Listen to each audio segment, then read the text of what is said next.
ჩემო გამომწერებო, დღეს მინდა წარმოგიდგინოთ ჩემი სტუმარი პროფესიონალი სამხედრო შეერაღებული ძალების საზღვაო ძალებში იყო ყოფილი სარდალი გოჩა ვეტრიაკოვი და დღეს მინდა რომ თითოეულ თქვენგანს ვესაუბრო ზოგადად გეოპოლიტიკურ საკითხებზე, ისეთ საკითხებზე, რომელმაც ჩვენი ქვეყანა გარკვეულ გეოპოლიტიკურ კრიზისამდე მიიყვანა და ნაიც პროფესიონალების შეხედულებები საერთოდ ძალიან იშვიათია ჩვენ საზოგადოებაში, ძალიან რთულად თუ გაჟღერდება მართალი სიტყვა. მე ვიტყვი რომ დეფიციტია მართალი სიტყვის, იმიტომ რომ ძალიან რთულია ადამიანმა გაბედოს დღეს საქართველოში მართალი სიტყვის თქმა. ერთადერთი რაღაცა წინა შესავალში პრეამბულად ვიტყვი რომ როგორც მე ისე ბატონი გოჩა არ ვიმყოფებით საქართველოში, ეს არ არის ჩვენი მიზეზებით. ბატონი გოჩას პოლიტიკური დევნილი სტატუსით აღიარებული პოლიტიკური დევნილი იყო ამერიკის შეერთებული შტატების მიერ, ისე როგორც მე ვარ საფრანგეთის რესპუბლიკის მიერ. ალბათ ყველაზე მცირე ის თუ არა რომ ჩვენი წარსული ბედი პროფესიული ერთი იყო, ჩვენი პოლიტიკური ბედიც ბატონო გოჩა რაღაცნაირად გავს ერთმანეთს, ამიტომ თქვენ განაცხადეთ, რამდენად სუბიექტური და თუ ობიექტური იქნება ჩვენი საუბარი, მაგრამ ჩვენ შევეცდებით ყველა ფაქტზე დაყრდნობით ვილაპარაკოთ დღევანდელი მოცემულობა რა მდგომარეობაშიც იმყოფება ქართველი ერი, როგორ არის საქართველოს უსაფრთხოების საკითხი და გეოპოლიტიკის საკითხი. მოგესალმებით ბატონო გოჩა კიდევ ერთხელ თქვენ. მოგესალმებით, მოგონდავით, დიდი მადლობა მოწვევისთვის, მივესალმებით თქვენს მაყურებელს, მენელს, კითხვებს, ჩემთვის დიდი პატივია თქვენთან გამოსვლა. სამწუხარო ფაქტია, მართლა სამწუხარო ფაქტი, რომ ჩვენ ესე იგი საქართველოს პატრიოტი ადამიანები, ოფიცრები, სამხედრო ოფიცრები, რომელსაც სიცოცხლე ჰქონდა გადადებული, რამე რო ყოფილიყო ჩვენი სიცოცხლის ფასად ქვეყანა დაუეცვა,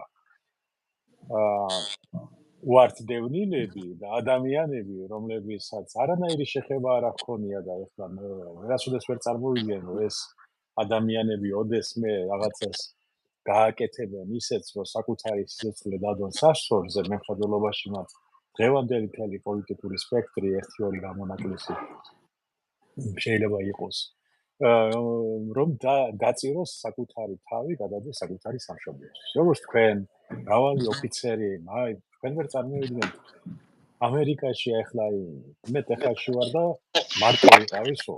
ასე მეგონა. 1-2 რამდენია, მაქსიმუმ 10 ადამიანი იყო აქ სადღაცას.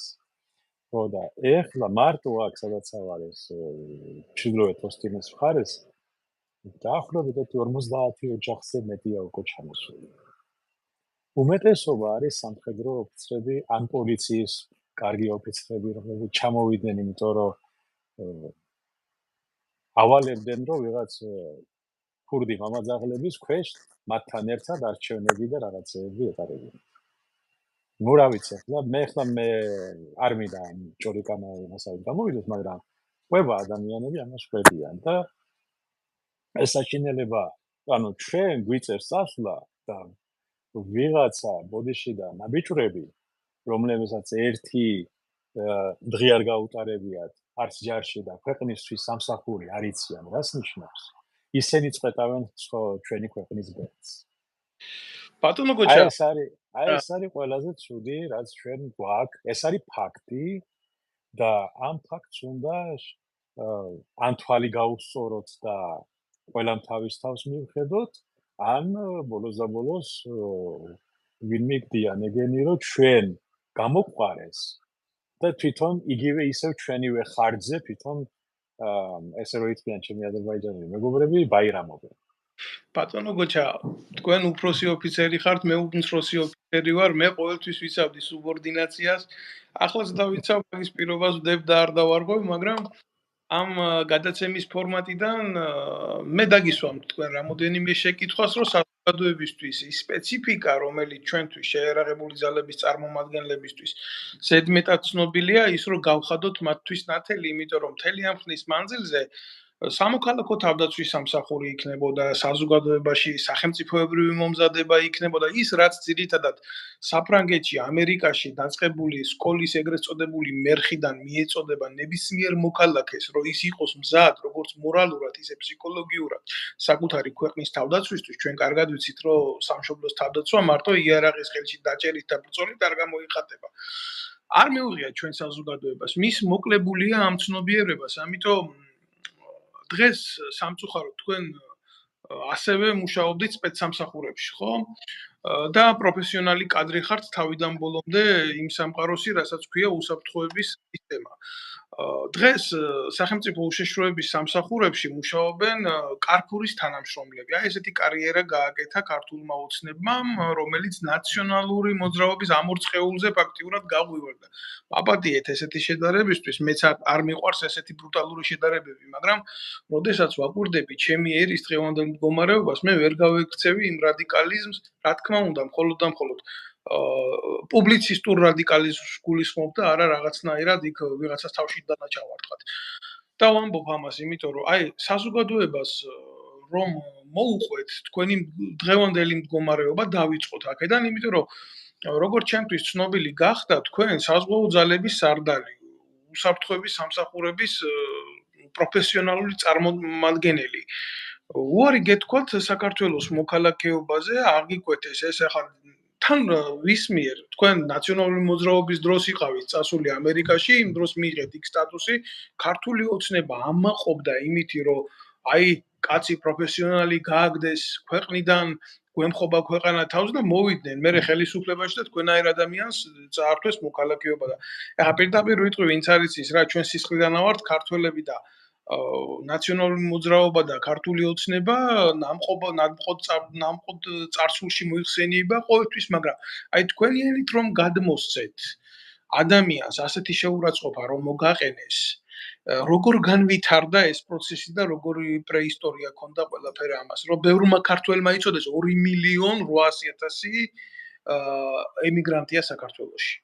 ну, ეხლა ვარონდავით ეს ტრაგედია არის. ჩვენი პრობლემა რა არის? ეხლა გეტყვით ის არც სახელმწიფო უსაფრთხოების სამსახურია პრობლემა, არც არანაირი სტრუქტურა არ არის პრობლემა. ჩვენი პრობლემა ის არის, რომ ჩვენ ვერ შევქმნით სახელმწიფო. ანუ ჩვენზე ზემოთ ვინც იყვნენ, ჩვენად ჩემამდეს ცდილობდნენ, მაგრამ მოხდა, აი როგორ გითხრა, თაობათა წვეტა მოხდა 2003-2005 წელს. აი წარმოიდგინეთ, რომ ეხლა 8000-მდე ოფიცერი და ზემდეგი გამოცდილი იყო გაშვებული თავდაცვის სამინისტროდან, მოდი ავიღოთ ჯერ იქიდან. კიდევ მრავალი ადამიანი იგივე სპეცსამსახურებიდან, რომლებმაც 10-20 წელი იმსახურეს, მნიშვნელობა არ აქვს, ისინი საბჭოთა უშიშროებიდან გადმოვიდნენ ყოფილი ოფიცრები თუ არა, ისინიც იგივე ქართველები იყვნენ, იგივე პატრიოტი ადამიანები და არანაკლები პატრიოტი ადამიანები, რომლებსაც ეხლა სიბრალებს მაგალითად ბატონი ივანიშვილი თქვა, სიტყვაზე ვამბობ რა. მაგიტომაც ეს ადამიანები ყველანი იყვნენ გაშვებულები და მოყვანილი იყვნენ ვინები? დოლგარმონის დამკვრელები, მოკლედ რა ვთქვა. და იმათ რა უნდა აეწყოთ? სტრუქტურა იყო, მაგრამ სტრუქტურა ეხლა მე აქ კრეშლოზე ვზივარ, რა თქვა, სკამზე, ხო, სამუშაო სკამზე და ამას ეხლა რომ დავარქვა მე ბოინგის ისა რა ქვია, სკამი, ამით მე ვერ გავფრინდები ვერსად, ხო ეგრეა? რა მნიშვნელობა აქვს, რასაც დაარქმევ. თუ ადამიანი არ არის პროფესიონალი, თუ არაფერი არ არის, ეს არის ავამტყოფობა ყველა ხელისუფლების რომელიც მოვიდა.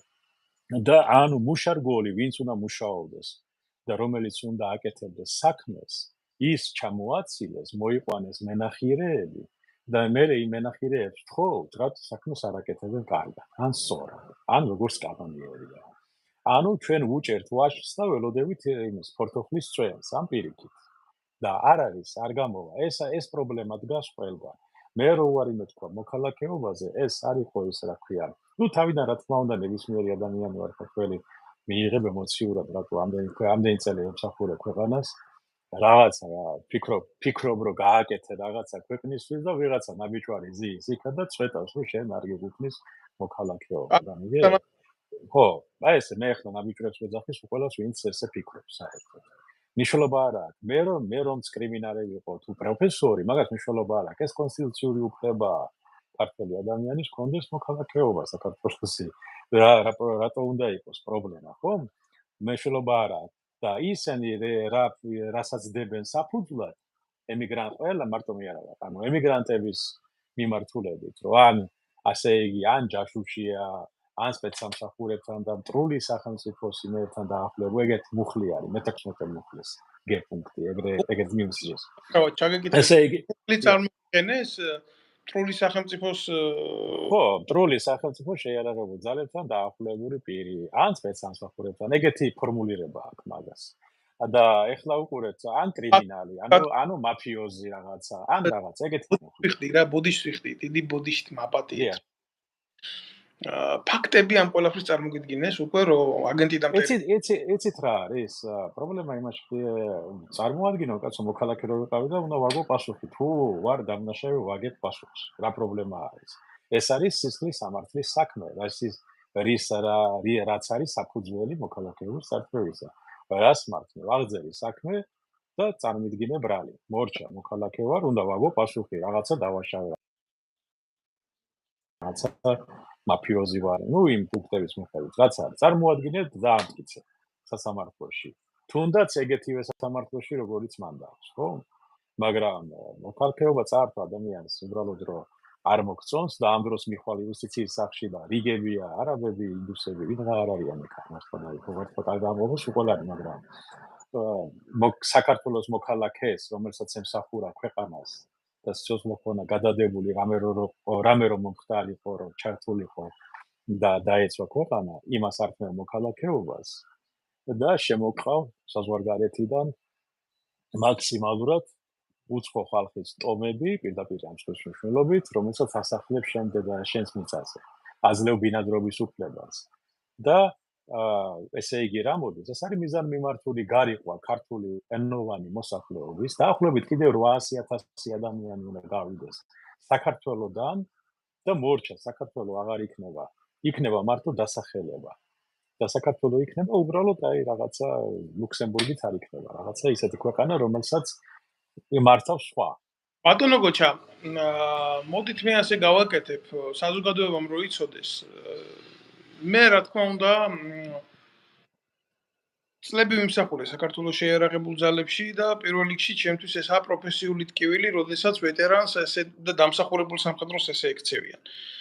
და საერთოდ მაგ შეკითხვები, როდესაც ესეთი დესტრუქციული საბოტაჟი მიდის საქართველოს მოქალაქეების წინააღმდეგ, სადაა ვეტერანთა დეპარტამენტი, სად არის სახალხო დამცველის აპარატი და ასე შემდეგ, ბევრი შეკითხვა შეიძლება გამიჩნდეს როგორც ადამიანს, როგორც მოქალაქეს, როგორც ვეტერანს და თადარიგის ოფიცერს, მაგრამ ყველაფერი რო გვერდზე გადავდოთ იქეთ, როგორც თვითონ უყართ პროკურატურაში თაროებზე შემოდება ამ საკითხების და დამტვერვა.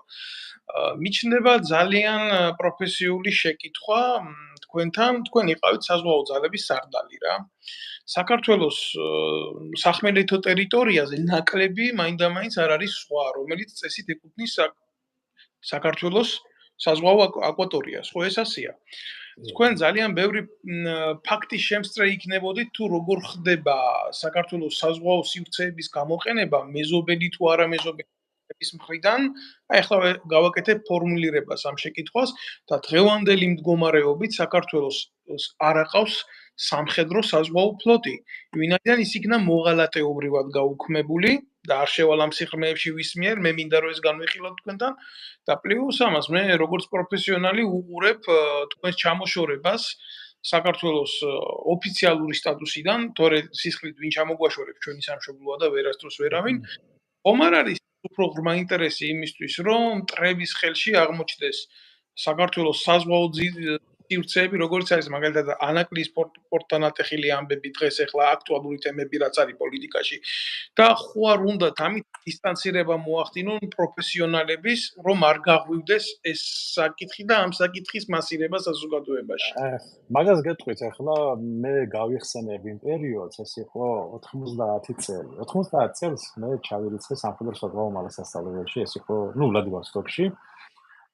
ეს იყო აი მაშინ 16-17 წელს ვიყავი.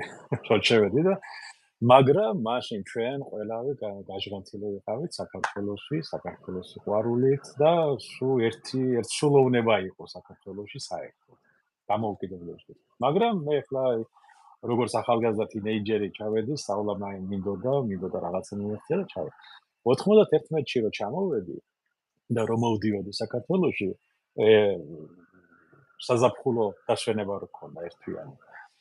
ჩამოვედი და ძალიან ბევრი ოფიცერი, ბატონო დავით, ზემდეგი, ზოგი საზღვაო ქვეითებიდან, საბჭოთა ფლოტს ვამბობ, საზღვაო ოფიცრები, მარტო 36 სამხედრო დამსახურებული ქართველი ოფიცერი მსახურობდა შორეულ აღმოსავლეთში. 36 ეს მე რაც ვიცი. იქ რაც ყველა ქართველები მეტნაკლებად ვიცნობდით შორეულ აღმოსავლეთში ერთად. ხო და ამას ემატება ჩრდილოეთის ფლოტი, ბალტიის ზღვა, შავი ზღვა. ყველა 80% მოდიოდა საქართველოში, რომ ჩამოსულიყო და საქართველოში შექმნილი იყოს დამოუკიდებელი შეიარაღებული ძალები. მე ვამბობ, არა მარტო ფლოტი, არამედ ავიაციაც, სახმელეთო. ყველა ეს ოფიცერი ვინ ჩამოვიდა, ზოგმა უბრალოდ რო არ უშევდნენ, ახლა რა თქმა უნდა არ უშევდნენ, საბჭოთა იყო ისა, გაუფუჭეს საბუთები ისე და ისე გამოყარეს. მithom გამოყარეს, ასე ვთქვათ. და აი ცუდი ოფიცერი იყო, შვამდა რაღაც საქმეებს უფუჭებდნენ და ისე უშევდნენ. ეს ოფიცრები რო ჩამოვიდნენ საქართველოში, ამათ დაიწყეს ფაქტიურად ნულიდან შექმნა რაღაცის საქართველოში. მათ 13 თვე გაუძლეს აფხაზეთის ომს. ხო? მანამდე იყო სამაჩაბლოს კონფლიქტი გადაიარა საქართველოს პოლიციაზე ფაქტიურად. ქართულმა პოლიციელები და პატრიოტი ადამიანები ცდილობდნენ რაღაც, მაშინ არ იყო ჯარი, თქვათ იყო ეს რაღაც ფორმირებები.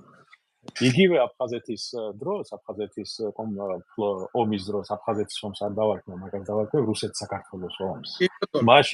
მაშინ ეს ამ ომში აი ეს ოფიცრები, რომლებიც მსახურობდნენ იქ საბჭოთა ფლოტში, ფლოტი იყო თუ ჯარი იყო თუ ავიაცია იყო თუ სპეცსამსახურებიც, მათ შეაკავეს, ახლა როგორია ჯარი არ აკავა, ახლა ომში ფაქტიურად ფორმირდებოდა საქართველოს შეიარაღებული ძალები. მოდი დავარქვათ ამას თავის სახელი. საქართველოს შეიარაღებული ძალები ჩამოყალიბდა ფაქტიურად 91-93 კონფლიქტის დროს. აი წლებში, როდესაც იქნებოდა ბატალიონები, ცალკეული ქვედანაყოფები, ცალკეული იქნებოდა ყველაფერი ნოლიდან ფაქტიურად. და იმათ შეძლეს ორგანიზებული რუსული მართვის ქვეშ ყოფი შეიარაღებული ფორმირებები და რეგულარული ჯარები, ასევე ჯარის ნაწილები შეეჩერებინათ 13 თვის განმავლობაში. რა მოხდა შემდეგ? შემდეგ დაიწყო მათი დისკრედიტაცია. როდესაც ომი კონფლიქტი დასრულდა და სანამ სამშვიდობო მოლაპარაკება მიდიოდა, ნელ-ნელა მიდიოდა მათი დისკრედიტაცია. ზოგს კორუმპირებულს ეძახდნენ, ზოგს ეძახდნენ, რომ მას სხვა რუსეთისკენ უკავია თვალი და 97 წლიდან უკვე მიზანმიმართულად მიდიოდა ფაქტიურად ყველა ამ ოფიცრების, უკვე გამოცდილი ოფიცრების გარიყვა საქართველოს შეიარაღებული ძალებიდან. ანუ დაიწყო დისკრედიტაცია. 2000 ესე იგი, როდესაც 3 წლის მერე ფაქტიურად ვისაც კი რამე ყველა გამოცდილი ოფიცერი ვინც იყო ყოფილი საბჭოთა ფლოტიდან ან ჯარიდან ან ირა, ყველა იყო გაშვებული შეიარაღებული ძალებიდან. ვინც ასე თქვა გაიზარდა მათ ქვეშ ის ადამიანები, ისინიც მოაცილეს მმართველობას და მოიყვანეს ყველაზე ალბათ ყველაზე 20-25 წლის ბიჭები მაშინ მმართველობაში.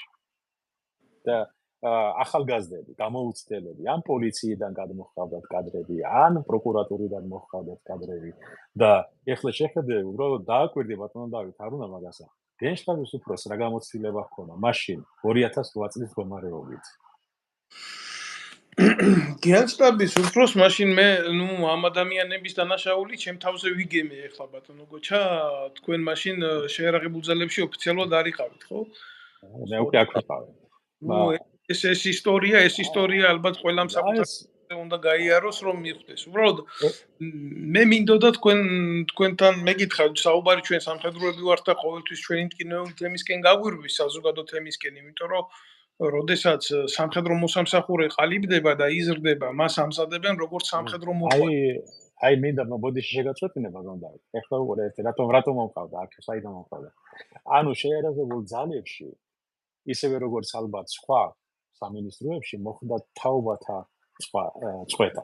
ანუ მოვიდნენ ახალგაზრდები და მათ გამოცდილება არავინ გადასცა. აი მაგი მინდა თქვა, მე იმას არ ვამბობ, რომ ვინაი დამნაშავეები არიან თუ არა. ისინი უდანაშაულოები არიან. გეტყვით რატომ? მათ არ იცოდნენ, რას ხელმძღვანელობდნენ. მათ არ იციან, ელემენტარულად აიღეთ ნებისმიერი ადამიანი. ეხლა გენშტაბის უფროსი აიღეთ და დასვი. თქვენ წავწინა შეეკითხე, დამიხატე 20-ეული თავდაცვაში. გააკეთებს? ბატონო გოჩა, ეს ჩემი მტკივნეული საკითხია საერთოდ თავდაცვის სამინისტროზე ლაპარაკი, იმიტომ რომ როგორც ოფიცერმა კი არა, არამედ როგორც მოქალაქე, მე 2017-18-19 წლები როგორც არასამთავრობო ორგანიზაციის წარმომადგენელი ვსწავლობდი იქ მიმდინარე სიტუაციას და აქედან შემიძლია მასალები და კონკრეტული кейსები განახოთ, რა უბედურება ტრიალებდა, თუმცა იმაში ვერ დაგეთანხმებით, რომ მათი ბრალი არაფერი არ არის. არცოდვა ჯარში ესეთი რაღაცა არ მოსულა პირდაპირ გეტყვით, იმიტომ რომ ომი არის ისეთი მდგომარეობა, ისეთი ფორს-მაჟორი, რომ შენ ამისთვის როგორც სამხედრო, როგორც გენერალური შტაბი, როგორც სახელმწიფო ემზადები მშვიდობიანობის დროს. ამისთვის შენი მოსახლეობა, შენი მოქალაქეები უკანასკნელ კაბიკს იღებენ, რომ მათ არ მოუწიოთ სხვა არმიის მიერ მერე შემდეგ ბატონობა და მათი შენახვა. ეს არ არის გამოსავალი. ადამიანები ირჩევენ თავის გზას, ხდებიან სამხედროები, ისინი ფიცს აძლევენ თავის სამშობლოს და დანაშაულის არ ქონის განცდა თუ ვინმე საქმე დღეს თავდაცვის სამინისტროში ესაა ღმერთის შეურაცხყოფა იმ ღმერთის, რომელმაც ჩვენ ამდენი ხნის მანძილზე მოგვიყვანა. მე ასე ვფიქრობ. თუმცა როგორც სახელმწიფო დონეზე მე ასევე მივიჩნევ, რომ პრობლემაა ქვეყანაში, როდესაც არ არსებობს სამხედრო პროკურატურა. ჩვენ გვაქვს სახელმწიფო, ჩვენ გვაქვს თავდაცვის სამინისტრო, ჩვენ არა გვაქვს სამხედრო ტრიბუნალი, არა გვაქვს სამხედრო პროკურატურა. მე მინდოდა თქვენთვის მეკითხა, თქვენ 90-იან წლებში წამოდით არმიიდან, ძალიან იშვიათი იყო მაშინ და ალბათ ბევრისთვის საამაყოს იმ დანაყოფში მსახური, სადაც თქვენ იყავით, ხო? წამოდით პატრიოტული მოტივებით. რა დანაყოფი იყო ეს? მე დავამთავრე 95-ში და მაშინ შეიძლებოდა ოფიცრების გადმოყვანა შეიარაღებულ ძალებში. ვერ ხერხდებოდა ჩემი გადმოყვანა. არ ვიცი რა მიზეზით იყო, კადრების სამსახურიდან გამომდინარე, საქართველოს კადრების სამსახური ვერ აკეთებდა თუ ბიუროკრატია იყო თუ რა იყო. მაშინ ცხონებულმა ადმირალმა ჯავახიშვილმა თხოვა, რომ გავჩერებულიყავი, ჯერ კიდევ მომსახურა იქ, მინდოდა გამოცდილება, სანამ ის მოაგვარებდა ამ საკითხს. მაშინ მომიწია მე განაწილება სპეციალური დანაშაულების ატომურ წყალქვეშა ჩილოეთში. თქვენი მომსახურება. გემზე მსახურობდით, ხო? კი, 2 წელი გავატარე, ვწდიდით ახალ ტექნოლოგიებს, ის იყო კვლევითი ატომური წყალქვეშა. ისეთი რიცაც ამაყობენ ახლა რუსები, ზოგადად ვიცი რა. ამიტომ ეს ყველაფერი არის ის დიდი სისტემა იყო. მაშინ გრევა მიდიოდა ჯერ კიდევ იქ არ იყო, მაგრამ 97-ში რომ ვეღარ მოხერხდა ვერაფერი, მე დავწერე პატაკი და დავანებე სამსახურს თავი და წამოვედი, იმიტომ რომ ახლა ჩემი ოჯახი საქართველოში, ყოველანი საქართველოში იყვნენ, ნუ დაბრუნებულიყავი საქართველოში, ეს აზრი არ იყო. სხვათა შორის თაობამ, რომელმაც ეს თქვენი თაობა არის, რომელმაც მე გამზარდა როგორც სამხედრო ოფიცერი და მე დავამთავრე სამხედრო სკოლა, შემდეგ სამხედრო აკადემია, შემდეგ იყო 2008 წლის ომი და შემდეგ დაახლოებით 10 წელი არმიაში სამსახური. ყობა ბერიძე იყო ესეთი კათედრაზე მასწავლიდა, შემდეგ სამხედრო აკადემიაში ეს პიროვნება, როდესაც ასევე წამოვიდა თქვენსავით, რუსული არმიიდან. პირველი რაც მივიდა მერაბ კოსტავასთან და უთხრა რა გავაკეთო, მაშინ უთხრა ის რომ წადი იქიდან და დაბრუნდი საიდანაც წამოდი, იმიტომ უახლოეს მომავალში საქართველოს შეიარაღებულ სახელმწიფოს დაჭირდება პროფესიონალი კადრები, ვინც გაზრდის თაობას. ეს პატრიოტული ხედვა იყო. პატრიოტული ხედვა, რომ ქვეყანას უნდა ყოლოდა ძლიერი შეიარაღებული ძალები და მე გავიხსენებ ერთ პატარა, თქვენის ნებართვით გავიხსენებ ერთ პატარა შემთხვევას, როდესაც 2018 წელს შევხვდი თბილისში გერმანიის სამხედრო ატაშეს, გავიხსენებ მის სახელს, ეს იყო ფრანც იოსებ ნოლტე. და მე მასთან მქონდა გარკვეული საუბარი რამოდენიმე ადამიანთან ერთად,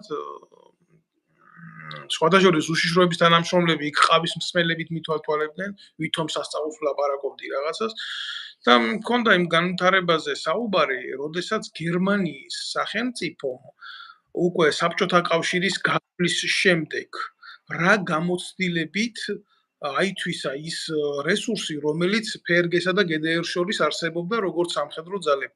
იცით რა გააკეთეს? მან მითხრა მე რომ შექმნეს მეხუთე განყოფილება ესეთი და ადაპტირდნენ იმ საზოგადოებასთან, რომელიც საბჭოთა კავშირის მიმართულებით ვითარდებოდა გერმანიის ეგრეთ წოდებული დემოკრატიულ რესპუბლიკაში. ესეთი რაღაცა საქართველოს არ განუცდია. აი მე გეტყვით დაახლოებით იმ ტკივილზე რა ნასახავთ, როდესაც ჩემ თაობაში უკვე შემოვიდა ეს ცუდად ვიტყვი ამას ამერიკანიზმი, იმიტომ ამათი გაგებით ეს ამერიკანიზმი იყო. საქართველოს შეერაღებულ ძალებში არ უნდა დარჩენილიყო ოფიცერი, რომელსაც საბჭოთა ძალებთან რაიმე შეხება ჰქონდა რა. ეს იყო ყველაზე მეტი არასახელმწიფოებრივი მიდგომა, იმიტომ რომ ამას აკეთებდა კაცი, რომელიც თვითონ იყო საბჭოთა ჯარის ლეიტენანტი. საუბარი მაქვს აი ეს კარტოჟნიკი რო იყო რა, რო თამაშობდა. არ მინდა არავის პერსონალურად შევეხო, მაგრამ ფაქტია და ვერ გავექცე. დევი ჭანკოტაძე იყო სათავეში და ეძებდა ხალხს, ვინც იყო საბჭოთა ჯარში ნამსახურები და წიხლით ყრიდა არმიიდან. ეს იყო ცოდვა. თუ შენ საბჭოთა დროს იყავი არმიაში ნამსახური, ვინ ეკითხებოდა სად იყო, როგორ იყო, რა გამოცდილება ჰქონდა, არასოდეს არ დამავიწყდება ბატონო გოჩა, როდესაც J1 დეპარტამენტში ეს კადრების სამსახური შევედი და აი ამ ხალხის პირადი საქმეები გადმოყრილი და ფეხებით დადიოდნენ ზედ. ჩემთვის ეს იყო უზარმაზარი ტკივილი, რაც ვნახე. ახლა მე მივტირი რას, იცი? მე მივტირი იმას, რომ ადამიანებმა, რომლებმაც შემდეგ ჩაიბარა ძალოვანი სისტემა, არასახელმწიფოებრივი მომზადება, არასაბრძოლო გამოცდილება, არა მორალი და ადამიანობა, მათი პირდაპირი და მთავარი ღერძი იყო მონობა და კერპიზმი. გასაგებია მეთაურის პატივისცემა, სუბორდინაცია, მაგრამ ადამიანს, როდესაც არ აქვს სახელმწიფოებრივი განათლება, რომელმაც არ იცის რა ღირებულებებს ემსახურება, რა არის მისი პირდაპირი მოვალეობა, რა არის მისი უფლება, რისი უფლება არ აქვს, მერე ის ხდება რობოტი რა. და აი ესეთი რობოტები დაკომპლექტდა შემდეგი ფორმა შეიარაღებული ძალებისა. და საბოლოო ჯამში ჩვენ მივიღეთ ძალიან მძიმე ვითარება რა. მე მსხვერპლი ვარ მაგ სიტუაციის პირდაპირ, მე სამჯერ ვიქენი დათხოვნილი ნაციონალური მოძრაობის მიერ ჯარიდან და ხო, მერე შემდეგ ქართული ოცნების მიერ ხიდაშელმა დამითხოვა პირადად. იცით რა არის პრობლემა ამაში კი არ მდგომარეობს. თქვენ ვერ მოძებნიდით შეერაღებულ ძალებში ადამიანს, ჯარისკაცი. უფრო სამეთაურო რგოლში, ვისთანაც შეიძლება მეგობრობა გქონოდათ. კონსპირაცია მიმატა არმიაში და არმია გახადეს პოლიციური. მე არ მინდა შეურაცხყოფა მივაყენო შეერაღებულ ძალებს, მაგრამ დიდი სხვაობა არის ძალოვანი უწყების ამ ორ სახეობას შორის, არმიასა და პოლიციას შორის რა. აი სულ ამის თქმა მინდოდა და ასე მინდოდა ჩართულიყავი და გამოხმაურებოდი თქვენი თაობის მიერ გაკეთებულ იყოს. კეთახმებით ესე არის სამწუხაროდ ესე მოხდა ალბათ. მე ახლა ვერაფერს ვეღარ დავამატებ ამას, მაგრამ ეს ტრაგედია არის ქვეყანაში, გაუნათლებლები, ბრბოები, რომელსაც ახლა მეტი არაფერი არ დარჩენია ცხოვრებაში, განათლება მაგათ არ აქვს, არაფერი მაგათ არ აქვს. ჯარი ფაქტიურად ჩვენ ახლა დაგვანილი ყავს მინიმუმზე, რაც შეიძლება. ეგრე გამოდის. ნუ აქედან რაც ჩანს ეგრე არის. და ჩვენ არა გვაქვს ავიაცია, არ ყავს ფლოტი.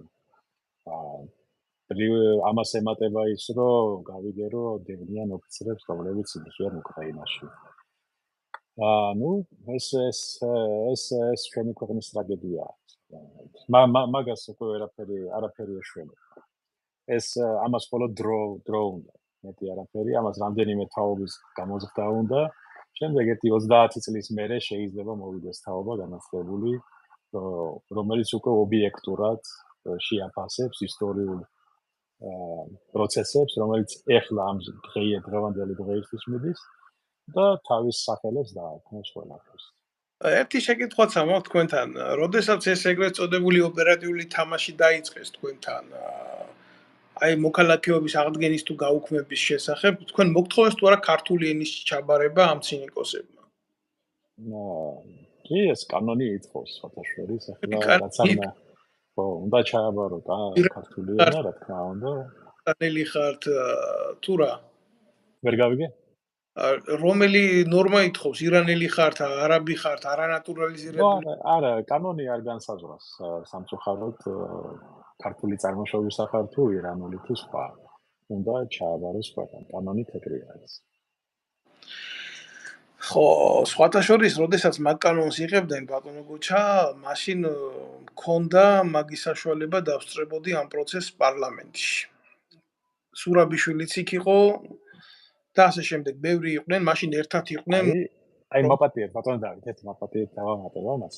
მე ახლა ჩემი კომპანია მაქვს 2013 წლიდან. მე ახლა სხვა კომპანიასთან ერთად მუშაობდი და მე ახლა ველოდებოდი ამ კანონს მხარს უჭერდი სხვათა შორის, მაშინ ქალბატონ პრეზიდენტს, ეხლა მაშინ დეპუტატი იყო ხარსები, მაგ კანონის მიღებაში, რომ ასეთ მდგომარეობაში არის 2 მილიონი ემიგრანტი. რომ საქართველოს სამშობლო რატო უნდა დაკარგოს, ხო? ჩვენ მუშაობთ აქ, მნიშვნელობა არ აქვს, რასაკეთებ. მრეცხავად მუშაობ მომლელად თუ ადვოკატი ხარ თუ რაღაც პოლიტიკოსი. ყველა ადამიანი 90% საქართველოს წამოსული ადამიანი ეხმარება საკუთარ ოჯახს და უწევს აქაური წესებით რომ იცხოვროს. მნიშვნელობა არ აქვს საფრანგეთი, ამერიკა არის თუ რუსეთია თუ რომ ჩვენ შესაბამისად ამ ადამიანები ვინც არიან გაწამოსულები რატომ უნდა დაკარგონ სამშობლო? ეგ კანონი იყო კარგი. უნდა სამშობლოს უნდა შეუნარჩუნდეს მოქალაქეობა ყველა საქართველოს მოქალაქეს. და მაგას ველოდებოდი მაგის მიღებას. და მაგიტომ მე გავიადილე, ასე ვთქვათ, მე მივიღე მხოლოდ ამერიკის მოქალაქეობა, იმიტომ რომ საქმე მოითხოვდა. მესმის თქვენი, მაგრამ თქვენ არიცით იქ რა მოხდა მაგ კანონის ეგრეთ წოდებული კანონის მიღების პროცესში, იმიტომ რომ ეს გაკეთდა დახურულ კარს მიღმა. პარლამენტში უშიშროებამ გააკეთა მოხსენება, დაიხურა შეხვედრა. ვესწრებოდით, მაშინ კიდე მიშვებდნენ პარლამენტში, მერე უკვე თქვეს რომ ამის დაშვება არ შეიძლებაო პარლამენტში, გამოვიდა გომელაური იყო უშიშროების მინისტრი და დაიწყო ბოდიალი. ესე იგი თქვენ წარმოიდგინეთ, იცით რისი ეშინოდა, უშვებდნენ ირანიდან, განსაკუთრებით ირანიდან მოქალაქეებს, ირანის მოქალაქეებს და უშიშროება დებდა, რომ ამ მოქალაქეების გადამოწმების არანაირი რესურსი არ ქონდათ, ვინ შემოდიოდა ქვეყანაში რა. და ეს ვერ დამალდა გომელაურმა, იმიტომ რომ კითხვა-პასუხის რეჟიმში მიდიოდა დიალოგი და მაშინ სხვათა შორის ზურაბიშვილი ძალიან ბედნიერად იქცეოდა ქართულ ოცნებასთან, მე საერთოდ არა ვარ ვინმეს გინების მომხრე, არა ვარ ვინმეს ლანძღვის და კრიტიკის მომხრე, მაგრამ როდესაც ადამიანი ერთ წუთს სხვა აზრის არის და მეორე წუთში არ იზიარებს იმ პასუხისმგებლობას რა, რაც შედეგიც დადგა პარლამენტარი რო ხარ და რო ხარ მით უმეტეს პრეზიდენტი, შენ უნდა გქონდეს იმხელა ჭვრეტა შენ საზოგადოებაში, რომ იცოდე, რომ ნატურალიზაციის წესით ყოფი ქართველი, რომელიც არის დაბადებული დედით, მამით, წლების მანძილზე ნაცხოვრებია შენს ტერიტორიაზე, მით უმეტეს 8 წელი აქვს შენი სახელმწიფოსთვის, შენ იმას ასეთი შეურაცხყოფა არ უნდა მიაყენო და არ უნდა უთხრა წადი და ქართული ენა ჩააბარე. თვითონ არ იცის ქართული ენა. პირდაპირ გეტყვით, აგერ მაგის მაგან, აი მე საფრანგეთში ვცხოვრობ, აღიარებული პოლიტიკური დევნილი ვარ, ხო? მე ჩამაბარები ეს ფრანგული ენის გამოცდები, მანამდე სათანადო დონეზე არავედი აქ და მე უფრო კარგად ვიცი ფრანგული ენა, ვიდრე სალომე ზურაბიშვილმა ჩვენი მშობლიური ენა იცის ქართული. და მისი გადაწყვეტილება მე მაგალითად მიკვირს იმ ჯგუფის, რომელიც თქვათ სალომე ზურაბიშვილთან იმყოფება ამ წუთას, იმიტომ რომ მე ვიცი იქ არის დავით თევზაძე, ძალიან სერიოზული სამხედრო, ძალიან სერიოზული ხედვის ადამიანი, ახლა ვიღაცას მოსწონს, ვიღაცას არ მოსწონს, ვიღაცას გოჩავედრიაკოვი არ მოსწონს, ვიღაცას დავით ნემსაცი არ მოსწონს. სახელმწიფოებრივი ხედვით მას შეუძლია ყველაფერი ეს დაინახოს. და მჯერა რომ ამ ყველაფერს უყურებს. ალბათ უნდა როდესაც მოხდა ესეთი დესტრუქცია, ხო, რატო ბრუტალურად არ ერევა სალომე ზურაბიშვილი ამ ყველაფერში და რატო არ აჩერებს ამხელა დესტრუქციის პროცესს. მე მაგალითად ეს ძალიან მიგვს, არ დაგიმალავთ ამას და იქ თვითონ პარლამენტში დახურულ სხდომაზე იქ ისეთი მარაზმი ხდებოდა, აი იცით როგორი მარაზმი ხდებოდა, როგორც თევზაძემ წარმოადგინა უსაფრთხოების საკითხთან დაკავშირებით ხედვა, ამას დაესწრო სესიაშვილი და მოიყვანეს ვიღაცა ქალი, რომელმაც ისეთი როგორ გითხრათ, ისეთი დამამცირებელი შეკითხვები დაუსვა მაშინ თევზაძეს, ხო? მე მის მაგივრად შემწვა და სურვილი მქონდა დამეტოვებია დარბაზი რა. სრული ვაკხანალია არის. არაკომპეტენტურობის უმაღლესი ზღვარი. ხალხი მოსულია იმისთვის, რა წაიღოს მხოლოდ პირადი საკუთრებისთვის. მოვიდნენ კალოშით და სასახლეები უდრათ რაღაცა იზორიას სახში, აი მარტივად გეტყვით რა. აი ხა გერმანიაში არის ჩვენი ელჩი, საქართველოს ელჩი, იზორიას სახში უბრალო კარის ჭანჭიკი $500-დან იწყება და ზევით. ბიჭო, ამას ხო უბრალო საზოგადოება იხდის ასეთ გელტაციაობას. ესეთ ღალატს ხო უბრალო საზოგადოება უძლებს ბატონო გუჩა. აი თქვენი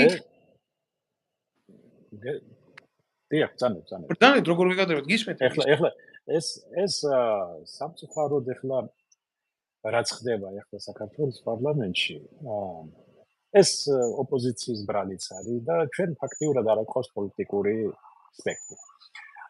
მოდი ჯერ კიდევ უკან დაუბრუნდეთ, როცა მოქალაქეობას რაც ეხება და გომელაურმა მაშინ სწორად თქვა, რომ ვერამაც ვერს და უნდა შემოწდეს, მაგრამ ეს იმას კი არ მიუთითებს, რომ ჩვენ უნდა ჩვენ მაგარი ყავს თუ ცუდი თუ როგორი შროება ან უსაფრთხოების სამსახურები, ჩვენ არ გვაგვაჩნია უსაფრთხოების სისტემა, როგორც ქვეყნის შიგნით, ისევე ქვეყნის გარეთ.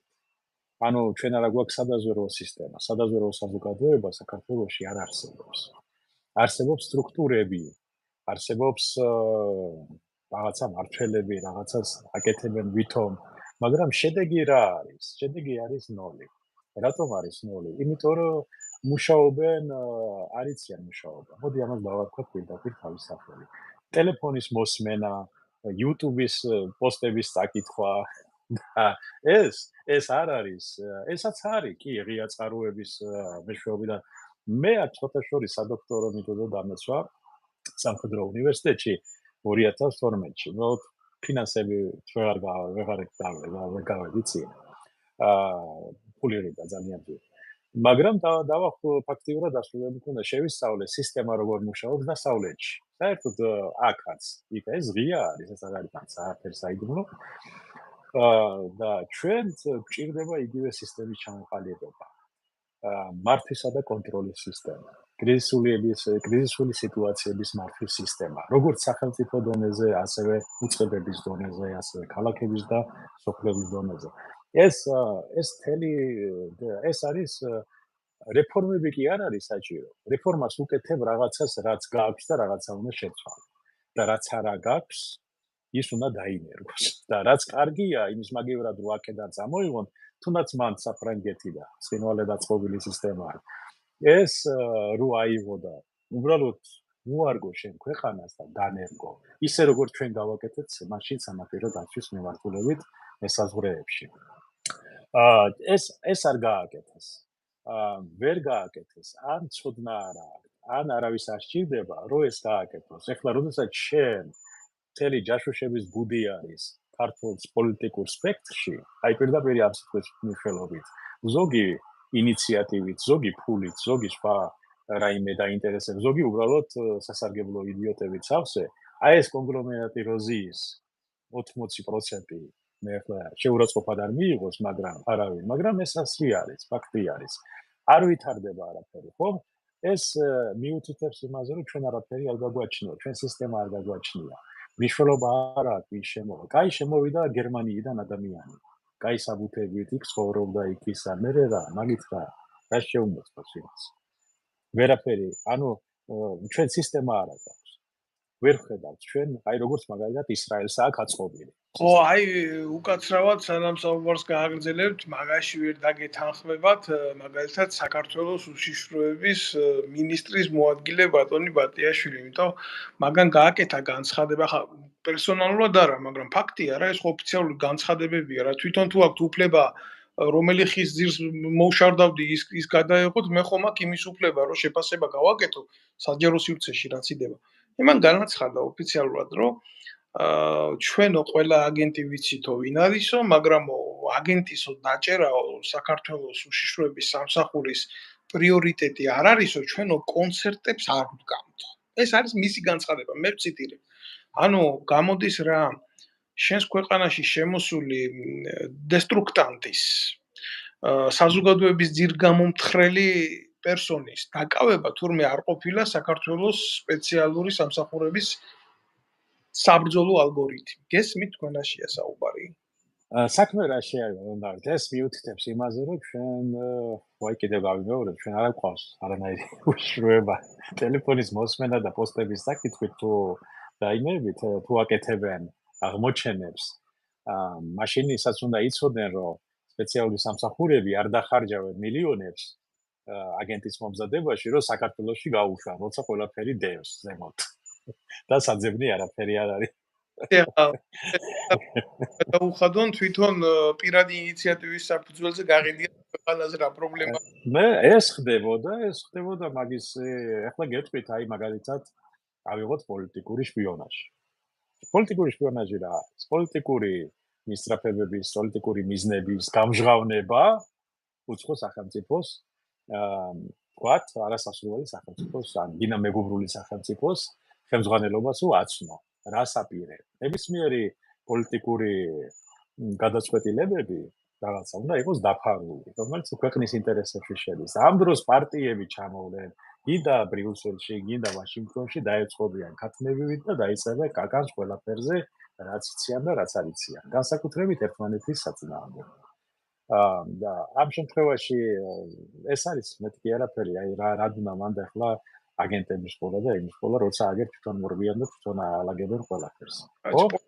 დაზვერვის საფრთხეებზე არის ეს აქცენტი, რაც თქვენ თქვით, მე ასე გავიგე, ასეც არის.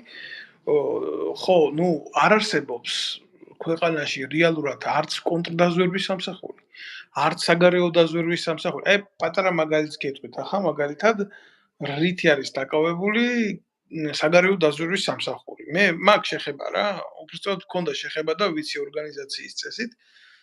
ფულს იხდიდა, ჯერ პარლამენტში გააკეთეს ესეთი აქტი ბიუჯეტის გაზრდის. ეს მთავარი რაღაცაა, იმიტომ ფული თუ არ არის, არაფერი არ არის. ამათი გადმოსახედიდან და ინაშვილმა თარხალმოურავმა ხელი მოუწერა ამ ყველაფერზე, რომ საჭიროა გვყავდეს საგარეო დაზვერვის მაღალ დაფინანსე 10 მილიონით გაუზარდეს ბიუჯეტი. ესე იგი, რას აკეთებდნენ, იცი? ეძებდნენ ჩვენ გაჭირვებულ, გასაცოდავებულ მოქალაქეებს ევროპის ქვეყნებში. რელიგიურ საზოგადოებებში. და აი ესეთ ადამიანებს უხდიდნენ 50 ევროს, ძირითადად ნარკომანებს რა და ამ ბებიებს რა გამწარებულ ქალებს, რომ რამენაირად ინფორმაცია ვიღაზე მოეტანათ და ვიღაცას დახვედროდნენ და იქ რაღაცა დაეკივლათ. მწვენია ამას რო ვლაპარაკობ. ეს ხო ჩემი სამშობლოა, მაგრამ უფრო მეტად რა მწვენია, იცი, ამისმა არ თქმამ, ამისმა არ ლაპარაკმა, რეალობის საჯაროდ არ გამოტანამ. და საზოგადოებაზე სწორი ინფორმაციის არ მიწოდება მიყვანა ჩვენ ამ უბედურებამდე. ბატონ დავით, ახლა ეს თქვენ არ უნდა გიკვირდეთ, იმიტომ რომ მე ახლა სხვანაირად დავსვამდი, სხვანაირად მიუძღვნდი. ახლა ის თანამშრომლები თუ აკეთებდნენ მაგას, მე არ ვიცი აკეთებდნენ თუ არა. მე რა ვთქვი, თქვაც აკეთებდნენ, ხო? ისინი დამნაშავეები იმდენად არ არიან, ის იმათი ამოცანა არის, რასაც დაავალეს პოლიტიკური ხელმძღვანელობა, ის შეასრულოს, ხო? და პოლიტიკური ხელმძღვანელობა თუ იმაზე მეც ვერ ქაჩავს, რაც ეგ არის, რაც თქვენ გძანეთ, იმისი ბრალი ეგ არ არის. ამიტომ ანუ უბრალოდ რაცა ეგივე იყო მაგალითად შეგახსენებთ 2004 წელს სამხედრო დაზვერვის დეპარტამენტს, აგენტურული დაზვერვის დეპარტამენტს დაევალა კონტრაბანდის სიგარეტის კონტრაბანდის ძებნა ზუგდიდში. რომელ წელს? 2004-ში. მაშინ ბატონი ირაკლი ოქროაშვილი იყო მინისტრი. მისი დავალება იყო. აღეკვეთა სამხედრო დაზვერვას სიგარეტის კონტრაბანდა. და მე გეტყვით, გინდათ მაგ ყველა მე ხო დაიწყეთ, მე მაგის გაგრძელებას გეტყვით? გაგრძელება აღარ ვიცი, აღარ საინტერესო.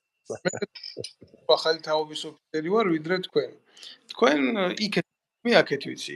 გაგრძელება მოყვა ასეთი, რომ ეს ბიზნესი გადმოიბარა ჯუმბერ იზორიამ და მშვენივრად მდიდრდებოდნენ მაგასთან ერთად პლუს ბენზინის ბიზნესის დაფხაზეთიდან.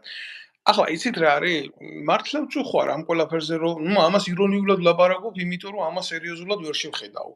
იმიტომ რომ როდესაც სამხედრო დაზვერვა, როდესაც პოლიტიკური რგოლია, თავდაცვის სამინისტროს ანათესაო კლანი ასეთ პირადულ მახინაციებშია ჩართული, ყველაზე მეტად იგრძნობა უცხო ქვეყნის მოწყვლადი მუშაობა ჩვენ სახელმწიფოში.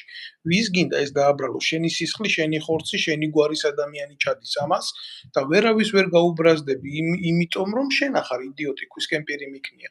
ამას შენი საზოგადოება უშვებს, ამას არა აქვს შეწინააღმდეგება იცით რა არის? აი თქვენ ახსენეთ საფრანგეთი რა. აბა მიდი და გაბედე აქ სახელმწიფოს წარმომადგენელმა. აი თუნდაც რამე პატარა ნეპოტისტური უმსგავსობა. შეიძლება მეორე დღეს თავზე დაგამხონ ყველაფერი რა. მე გავხდი მოწმე, როგორ შეაგდეს TV ზვინი პრეფექტურაში. მე ამის მოწმე გავხდი. და ამას აკეთებენ, იცით როგორი ადამიანები აკეთებენ ამას, იცით? საერთოდ რო ერთმანეთს არ იცნობენ, მათ გათავისებული აქვთ ერთი რაღაცა, თუ დღეს ამაზე არ ექნებათ პროტესტი, ხვალდაზე შეიძლება ამას მოყოს უფრო დიდი გახრწნილება. და სახელმწიფო, რომელიც ზრდის თავის მოქალაქეს, თუნდაც იმ სასწავლო მერხიდან, რომელიც ასწავლის მას რა არის სახელმწიფოებრივი და საზოგადოებრივი, ის აზრში არ უშვებს ისეთ დესტრუქციულ უბედურებას, რაც სახელმწიფოს გადააგვარებს. ამიტომ გამოძახილი თითე მოქალაქესა აქ პროტესტის ნიშნად და არა რაღაცა დადგმული სცენები. ახლა რომ ჩვენ ბევრი გვინახია, ბევრსაც ვიხილავთ წინა საარჩევნოდ, ახლა რომ დაიდგმება და იმუშავებს ის ფული, სასუქივით რო იმუშავებს, რომ დაუყრიან მოქალაქეებს, ზოგს რო კარტოფილებში ხდიან პრეზიდენტს და ზოგს რო წითელ ლობიოში რო ხდიან პრეზიდენტებს. ბატონო დავით, ყველაზე დამამცირებელი უნდა იყოს თვითონ იმ პოლიტიკოსის, რომ ის 5 კილო კარტოფილზე მეტი რო არა ის თვითონაც. ეს საშინელებაა. მე არ ვიცი თქვენ რა თამასაში გაგიუქმე საქართველოს ქალაქეობა. ჩემიც შეუძლიათ წაიყონ. აქედან მივმართავ საქართველოს პრეზიდენტსაც, მივმართავ იმას რა ქვია, ვინც აკეთებს ამ სიმახინჯეებს. მე არც ვიცი ვის მიმართო, მაგრამ დააფურთხეთ ჩემ პასპორტს და მიიკარით უკან გავაზე. იმ ქვეყანაში, სადაც გოჩავეტრიაკოვს არა აქვს უფლება იყოს საქართველოს მოქალაქე, მე არა მაქვს სურვილი თქვენთან რაიმე კავშირი მქონდეს. მე ისედაც საქართველოს მოქალაქე ვარ. მამა ჩემი საფლავი მაქვს არის, ჩემი ნათესავები დაღუპული არის ქვეყნის ტერიტორიული მთლიანობისთვის. მე ვეტერანი ვარ იმ ბრძოლის, რომელიც 2008 წელს ჩაიდინეთ, თუ მოხდა, როგორც გინდათ ისე დაარქვით. მე ამ გრძნობებში ბატონო დავით, ჩვენ ვართ იმ საქართველოს მოქალაქეები, რომელზეც ოცნებობდა ალბათ მერაბ კოსტავა, ძლიერ გამსახურდია, ჩვენი საამაყო გმირები, მისაბაძი ადამიანები. იცი გოჩა, ამ ყველაფერზე მათ თავი გადადეს და უანგაროდ ქვეყანას ემსახურეს, უანგაროდ. მიჭირს, მეთქი რატო ვიმეორებ ამ ყველაფერს, იცი? ჩემი მამა პირველი ჯგუფის ინვალიდი კაცი იყო. ინვალიდი კაცი იყო, ხო, არიან ფეხით კიოდა და იცით რისი გულისთვის დაიჭირა საბჭოთა კგბ-მ მაშინ, როდესაც საქართველოში იმძლავრა ეროვნულმა მოძრაობამ ანტისაბჭოთა ლიტერატურის გავრცელების გულისთვის, იმიტომ რომ მეგობრობდა გამსახურდიასთან, კოსტავასთან და კიტა ბუაჩიძის შავი წიგნის გავრცელების გულისთვის დაიჭირა კგბ-მ და 3 წელიწად ნახევარი ციხეში ყავდა. და სამხედრო პოლიციაში მუშაობდა ბოლოს მისი დამჭერი და იმან მე გამომიშვა სამსახურიდან. და ეხა იცით რა არის? ძალიან ბევრი შედარება შეიძლება გავაკეთოთ. და ძალიან ბევრი ლუსტრაცია ვიძახით. ჩვენ თუ საზოგადოებრივ დონეზე არ გავზრდით თვითონ მოქალაქეების ცნობიერება, ვერანაირი პოლიტიკური ორგანიზაცია ამ ქვეყანას ვერ უშველის. ვერანაირი სისტემა ვერ შეიქმნება. იმიტომ ამას ახლა თავს უფლებას ვაძლევ ვილაპარაკო. იმიტომ ვაძლევ რომ მე გავხდი მოწმე იმისი თუ რას ნიშნავს აწყობილ სახელმწიფოში ცხოვრება და ვარ მოწმე იმისი დაწყებული 90-იანებიდან დამთავრებული 2019 წლამდე სანამ წამოვედი საქართველოსდან იმ პროცესების მომსწრევად და მტკივად არ მინდა ეს ასე რო იყოს. კულტურული ერი ვარ, განათლებული ერი ვარ, ღირსეული ერი ვარ, ისტორიის მქონე ერი ვარ და ასეთი ნიველირება ჩვენი სამშობლოს გულს მტკენს ძალიან რა, მანადგურებს.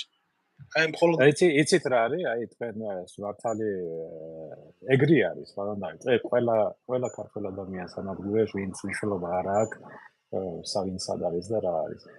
ვისაც უყვარს სამშობლო, ყველა ასე გრძნობს. მაგრამ აქ ჩვენ პრობლემა გვაქვს ასევე იმაში, რომ ჩვენმა ხელისუფალმა მნიშვნელობა არ აქვს ეს ვინ იყო. მე დავიწყოთ ახლა ბოლო 20 წლის მანძილზე მაინც. მათ არიციან საკუთარი სამშობლო, არიცნობენ საკუთარ სამშობლოს. არიციან საკუთარი ხალხი, არიციან საკუთარი კუთხე-კუნძულები, არიციან ვინ რით სუნთქავს. ანუ ვერ გრძნობენ სამშობლოს. მათ არასოდეს არ პიოდოთ, მათ აინტერესებდათ მხოლოდ თავისი პირადი საკითხები მოეგვარებინათ. ხო? ეს ფაქტიურად ჩვენ 30 წელი დავხარჯეთ არაფერში, მარტო იმაში, რომ გაგვეგო ვინ იქნებოდა ვაჟაკი ამ იმაში, რა ქვია. დავარქვათ ამას სტაია როგორ არის, ხროვა თუ შეკრება თუ რაც გინდა ის დაარქვით. და დღემდე ვცდილობთ ვიპოვოთ ისევ ახალი ვაჟაკი. მერე მანამდე იყო მხსნელი სააკაშვილი, მერე მხსნელი გახდა ივანიშვილი, მერე კიდევ ვეძებთ ვიღაცა აბა ვინ არა, ეს ჩვენ უნდა გავაკეთოთ. ჩვენ ანუ საქართველოს მოქალაქეებმა. ყველამ ერთად უნდა შეექმნა. ჯერ წარმოიდგინე აიყვანეთ ნებისმიერი ადამიანი, ბატონო, დაელაპარაკეთ და გკითხეთ. აი შენ რო გახდი მაგალითად ქალაქის მერი რას გააკეთებ? მას აზრი არ აქვს. არ უფიქრია ამას. იმიტომ რომ არ არის მაგისტრის მომზადებული. არც თავის თავს ამზადებს. მე ერთადერთი რა არის, იცით? აი ყველა იჭერს შორს. აი მაგალითად მე ეს არ მეხება. მე არა ვარ პოლიტიკური პარტიის წევრი, აი ვინც არის იმან იფიქროს. მე ჩემი პრობლემები მაქვს. საქმე იმაშია, რომ ის პოლიტიკური პარტიის წევრი ვინ არიან? სულელები, დეგენერატები, კრიმინალები, ვინც გინდა ყველა მიდის იქა. რატო? იმიტომ რომ გამიდრდნენ რაღაცა მოიპოვონ, რაღაც თანამდებობა. ეს მათთვის ახლა თანამდებობაზე მოსვლა ეს ნიშნავს პირადი ცხოვრების გაუმჯობესებას. ხო? მეტი არაფერი, მაგით არიან დაინტერესებულები. ახლა ადამიანს რომ საკუთარი ქალაქისთვის და საკუთარი ქვეყნისთვის გული შესთქიოდეს, ის საკუთარ კაბინეტში ავეჯის წვლას და მანქანის გამოსვლას კი არ დაიწყებს, არა? პირველ რიგში დადებს გეგმას, როგორ გამოასწოროს თავისი სამსახური, როგორ გამოასწოროს თავისი უწყება, თავისი ჩაბარებული ადგილი, რისთვისაც აირჩიეს. მაგას არავინ არ აკეთებს, არავის აინტერესებს, იმიტომ რომ არც არავინ არ იცის. მოდით აქედან დავიწყოთ. აი შეეკითხეთ, აიღეთ ახლა ნებისმიერი პარტია შეეკითხეთ და ლოზუნგები და საბერძნეობის გარდა წინ არაფერს დაგიდგეთ. და რო შეეკითხო აგერ ორი შვილის პატრონი თქვათ, მცირეწლოვანი აგერ ისა სამუშაო არ არის, არაფერი არ არის, მას რას პირდები, მას რა უნდა გააკეთო? იმას რომ შემოსულოს ცხოვრება შემდეგ 5-10 წლის მანძილზე მაინც. მაგასაც ვერავინ ვერ გეტყვის. ყველა გეტყვის, რომ აი ჩვენ შევალთ დიდი დროშებით ევროკავშირში, ან ზოგი ევროკავშირში, ზოგი ევრაზიის კავშირში, ზოგი რაღაცა 3+3 კავშირში და ასე შემდეგ. ეძებენ კავშირებს და პატრონებს. და ეს არის ყველაზე საშიებო. ადამიანს არ გააჩნია არანაირი გეგმა, ხედვა, არა, ბოლოს არ აქვს შენია, როცა შენი ახლობელი ადამიანი, შენი საქართველოს მოქალაქე, ქალბატონები, მანდილოსნები, უმეტესობა მანდილოსნები ვიღაცის ოჯახში მოსამსახურედ მუშაობენ, რომ საქართველოს შეინახოს. აი წარმოიდგინე, აი 20 წლის მანძილზე რამდენი მილიარდია გადარიცხული საქართველოში. როგორ დაიხარჯა საქართველოში? 100 ევრო შევიდა საქართველოში, კაი თქვენი გადარიცხული 100 ევრო შევიდა, იმ 100 ევროდან 90 ევრო ისევ გავიდა საქართველოსთან. რატო? იმიტომ რომ საქართველოში წარმოებები არ არის. ანუ შაქარი ყველაფერი, ხახვი, რა ვიცი, კარტოფილიც კი ყველაფერი ყურძნის შემოტანაც კი დაიწყეს უკვე აზერბაიჯანიდან. ეს როგორ შეიძლება? ესე იგი გამოდის, რომ ჩვენი ემიგრანტი აჭმევს ევროპელ, თურქ, რუს, რა ვიცი, ყველა ქვეყნის ფერმერებს, ასე ვთქვათ, წარმოებლებს და საქართველოს ისე იქ არის, სადაც იყო. ერთადერთი რა ვითარდება ეს კერძო ბინების შენებლობა. მე რო ვიყავი მოწვეული 2019-ში ფორუმზე, აბრეშუმის დის ფორუმზე ვესწრებოდი მე მაშინ ოცნებამ რო გააკეთა. აი ფორუმი იყო, ბევრი დაახლოებით 1000-ობით კომპანია ჩამოვიდა აბრეშუმის ფორუმზე უცხოეთიდან. მაგრამ პროექტებს რო ნახულობ, იქ არის სასტუმროს შენებლობა, 9 სართულიანი კომპლექსების შენებლობა, ან რაღაცა ობიექტების პრივატიზაცია, ან ისა რა ქვია, რაღაცა განვითარება, მეტი არაფერი. მაგრამ რეალური პროექტები არ იყო დადებული. არ იყო დადებული პორტის პროექტი, არ იყო მაგალითად რკინიგზის გაუმჯობესების პროექტი, რომელიც ჩვენ არ გაგვაჩნია. არ არის არაფერი ინფრასტრუქტურული პროექტები საერთოდ არ ჩანდა, იმიტომ რომ არა ეს ამერიკელი კორპორაცია არ ჩამოვა მან დრო 3 მილიონი დოლარი დახარჯოს რაღაცა სახლის ასაშენებლად. გამორიცხული ამას არავის არ აინტერესებს, მცირე ბიზნესია. ამერიკაში მაგალითად 5 მილიონ დოლარამდე რაც არის ბიზნესი, მცირე ბიზნესად ითვლება. ხო და მაგაში ფულს არასოდეს არ ჩადებს. და სერიოზულს არაფერს არ არის თავაზობს. ანუ რა, მაგალითად ჩვენ რო ენერგეტიკა არ გვივარგა, ეს ხო ფაქტი არის, რა უნდა შეიცვალოს, რა გეგმები არის. შეიძლება შესწავლილია, შეიძლება გაკეთებულია, ინფორმაცია არ არის, ენერგეტიკის სფეროში არ არის ინფორმაცია, ტრანსპორტის სფეროში არ არის ინფორმაცია, საჰაერო გადაზიდვები არ არსებობს. მარტო გავხდით პროვინცია, ვთქვათ, ამ შემთხვევაში თურქული სახელმწიფოს პროვინციასავით არის ჩვენი აეროპორტი ახლა, რომელშიც პროვინციული აეროპორტი. იმის მაგივრად რომ ადამიანებმა გააკეთონ რეალური გეგმა, როგორ განავითარონ ავიაცია. ავიაციაზე მოდის ახლა საკმაოდ დაახლოებით 20% მაინც გადაზიდვებისა უკვე ისი აიწია, თუ არ ვცდები. აგე აზერბაიჯანში მგონი 300,000-ზე მეტი ტონა შეტანილია ავიაგადაზიდვები და საქართველოში 20,000-ზე მეტი არც არის. აი, წარმოიდგინეთ, რამხელა სხვაობა არის. მეორე პორტები აიღეთ. პორტებზე მე პორტის პროექტზე რომ ვშავდი, ჯერ კიდევ 2006-ში ფოთში რომ დააშენებულიყო. ის პროექტი ფაქტიურად მიგდებული არის, გაყიდეს, გაანეიტრალეს, ასე რომ ვთქვათ. ფოთის პირები დრას გვეტყვით, ვის მფლობელობაში ამწუთას, ვისი ინტერესები არის იქ? გეტყვით, ფოთის პორტი გაყიდული იყო, თუ არ ვცდები, მაერსკზე. მაგრამ მაერსკს საკონტეინერო გადაზიდვების მეტი არაფერი აინტერესებს. მას ეს მისი არის და პორტიც კიდე ახლა ისეთი პორტი არ არის, ფოთის პორტი, რომ იქ სერიოზული ხომალდები ან გემები შევიდნენ. სერიოზული მეხილველობაში მაღალი ტონაჟის. შესაბამისად, მათ ეს არ აინტერესებს იმას, როგორც არ უნდა ახლა იწვალონ, იმაზე მეც ვერ გააკეთებენ, რაც არის. შესაბამისად, მოითხოვს ახალი პორტის აშენება. საზოგადოებას აინტერესებს ძირითადად საზღვაო მიმართულებაზე, ბევრი რამე ახლა ანაკლის სპორტთან დაკავშირებით ადახილი ეგრეთ წოდებული სკანდალია ხაზარაძის. თქვენ როგორ გგონი, პირველ რიგში მაინტერესებს მე პირადად ის ობიექტები, სამხედრო ობიექტები, რომელიც სანამ გაუქმდებოდა საქართველოს საზღვაო ძალები, იყო თქვენ დაქვემდებარებაში, როგორც არის დღესაც არის ეს ობიექტები. ყველაფერი გაყიდულია, მოზიდა, გადაცემულია კერძო კომპანიებს. ეს სააკაშვილის დროს. როგორ გაყიდულია, ხო? კი. და რა ვიცი, თქვენ გედავებიან იმას უცხო ქვეყნის სამხედრო ძალებთან რაღაცა თვითონ სამხედრო ობიექტები გაყიდეს. ადამიანებმა ვინც ეს გააკეთა მაშინ ნაციონალური მოძრაობის აქტიური წევრები იყვნენ, მათ წარადგინეს ინიციატივა. საერთოდ ფოთის რეგიონში, ბათუმში, ერთი სანაპირო თლიანად ეს იყო საბჭოთა კავშირიდან რომ დარჩა, სახელმწიფო სასაზღვრო ან თავდაცვის სამინისტროს უწყების ქვეშ. და მე ეს რომ განვითარდა, კი, რაღაც ობიექტები არ იყო საჭირო, ზედმეტიც იყოს და ეს უნდა განვითარდეს ზღვისპირეთი, პატარა ქვეყანა ვართ, საბჭოთა კავშირი აღარა ვართ, თქვა.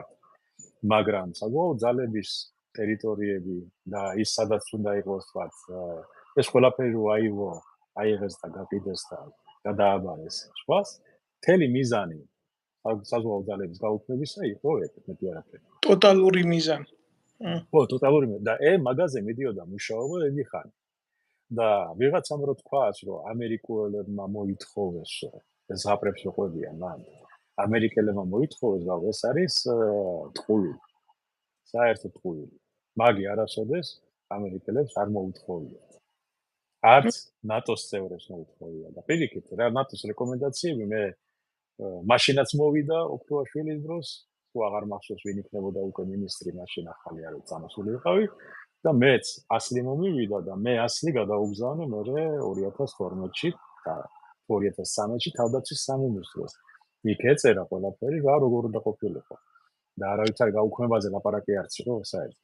ანაკლის სპორტთან დაკავშირებით რას გვეტყოდით თქვენი პროფესიული ხედვა რა არის ეს მაგალითად სიზიფეს ქვა დღევანდელი ხელისუფლებისთვის და ხაზარაძის ინტერესები რა იყო დაახლოებით ამაში თქვენი პერსპექტიული ხედვა ამაში რა საქმე გეტყვით საიდან დაიწყო 2013 წელს მე გამოუგზავნე აქედან ამერიკიდან მაშინ პრემიერ-მინისტრ ივანიშვილს ზღვისპირეთის განვითარების ხედვა საქართველოს ფოთის რეგიონს იქ იყო აღწერილი თუ რაპორტები უნდა ყოფილიყო ეს მე არ მოვიფიქრე სპეციალისტებთან ერთად გავაკეთეთ ფოთში ფოთიდან გაკეთებული იყო იქ ანაკლიის პორტიც იყო იქ ფოთის ახალი პორტი ანუ კოლხეთის პროექტი იყო მე რომელზეც მუშაობდი არსებობს ასევე სუფსის პორტის პროექტი წინვალე პროექტი არის ესა და ასევე ბათუმის განვითარების პროექტი ეს ყველაფერი გაწერილი იყო და დასაბუთებული რატომ იყო საჭირო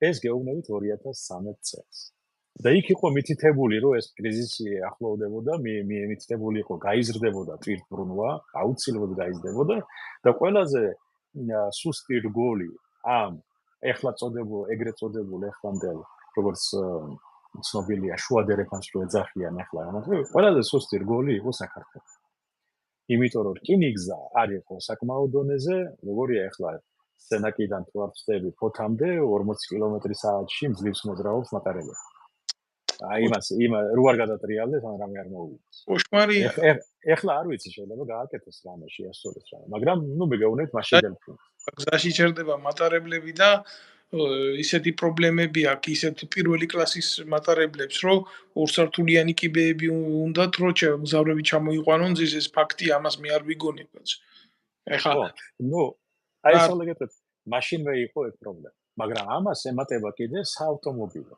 ეხლა ავტობანი შენდება კარგია არ მშვენიერია ძალიან კარგია მაგრამ შენ კომერციული შენ რო გინდა 100 მილიონი ტვირთი გაატარო აბა დათვალე ერთი 100 მილიონი ტონა ტვირთის გატარება წინ და უკან როგორი გზები გინდა და სად უნდა დააყენო ტრაილერები უნდა იდგნენ ესე იგი აი ერთმანეთზე მიბმულები ფოთიდან იმამდე წითელხიდამდე ეგრე გამოდის ხო აი მაგ გზებზე მაგიტომ გზები არის გასაკეთებელი ასევე ანუ ეს კომპლექსური იყო გეგმა საერთოდ სტრატეგიული კომუნიკაციები კი მე ეს აუცილებელი არის გასაკეთებელი ცალკე უნდა გაკეთოს კომერციული ხაზი ეხლა როგორია თქვენ მოძრაობ თქვენ ოჯახთან ერთად მანქანი თქვათ ხარ დასასვენებლად ბათუმში ფოთში ან სოხუმში ან სადღე ის არა და ამ დროს ტრაილერები არიან გაჩერებული და ეს საშინელება არის უბედურება ხდება მაგ დროს ეგ კიდე რისკის ფაქტორი ცალკე ასაწონია აი ეს მაშინ გამოუგზა აი მაშინ დაიწყო ეგ ანაკლიის პროექტის სამხედრო ინტერესი არისო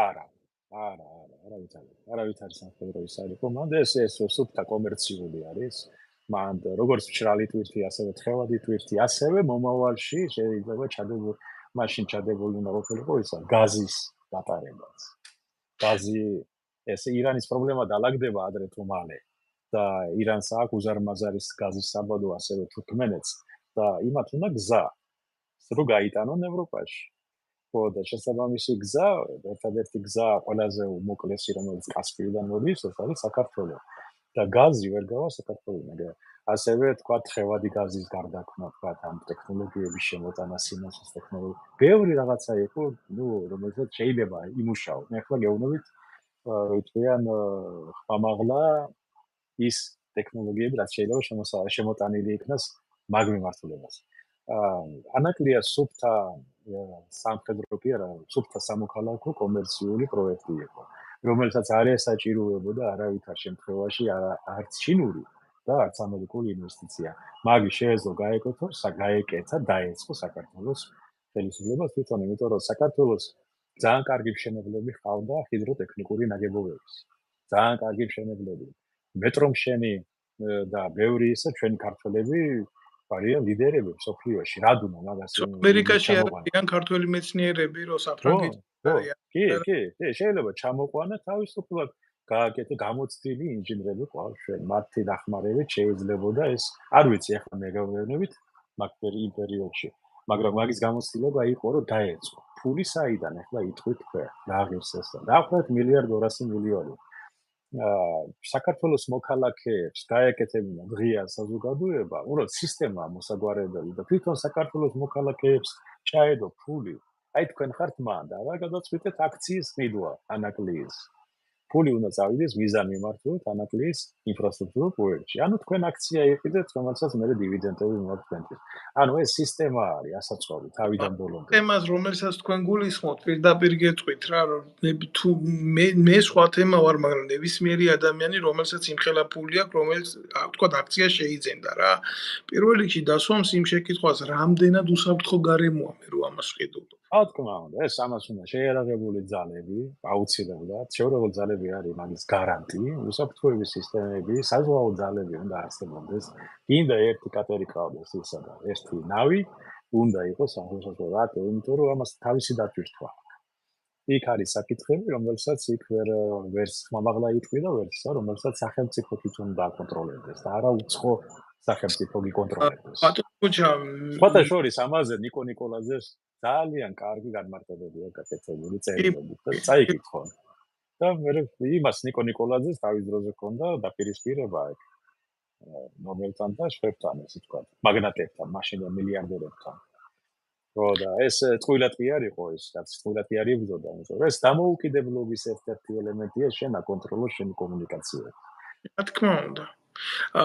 სამწუხაროდ გლობალურად ვერ შევეხეთ საზღვაო აკვატორიებს მე ძალიან მაინტერესებდა თქვენთან აი ეს თემები ამ სრულად გვესაუბრა, მაგრამ ჩვენ კიდე წინ ვიმედოვნებ, რომ ბევრი ეთერი გვექნება და ამ თემაზე ვილაპარაკებთ, მაგრამ მე მინდა დაგისვათ ესეთი შეკითხვა. იმ მდგომარეობაში, როდესაც საქართველოს არ აყავს საზღვაო ძალები, როგორც სახეობა, არმიის სახეობა და შემოიფარგლებიან სანაპირო თავდაცვით.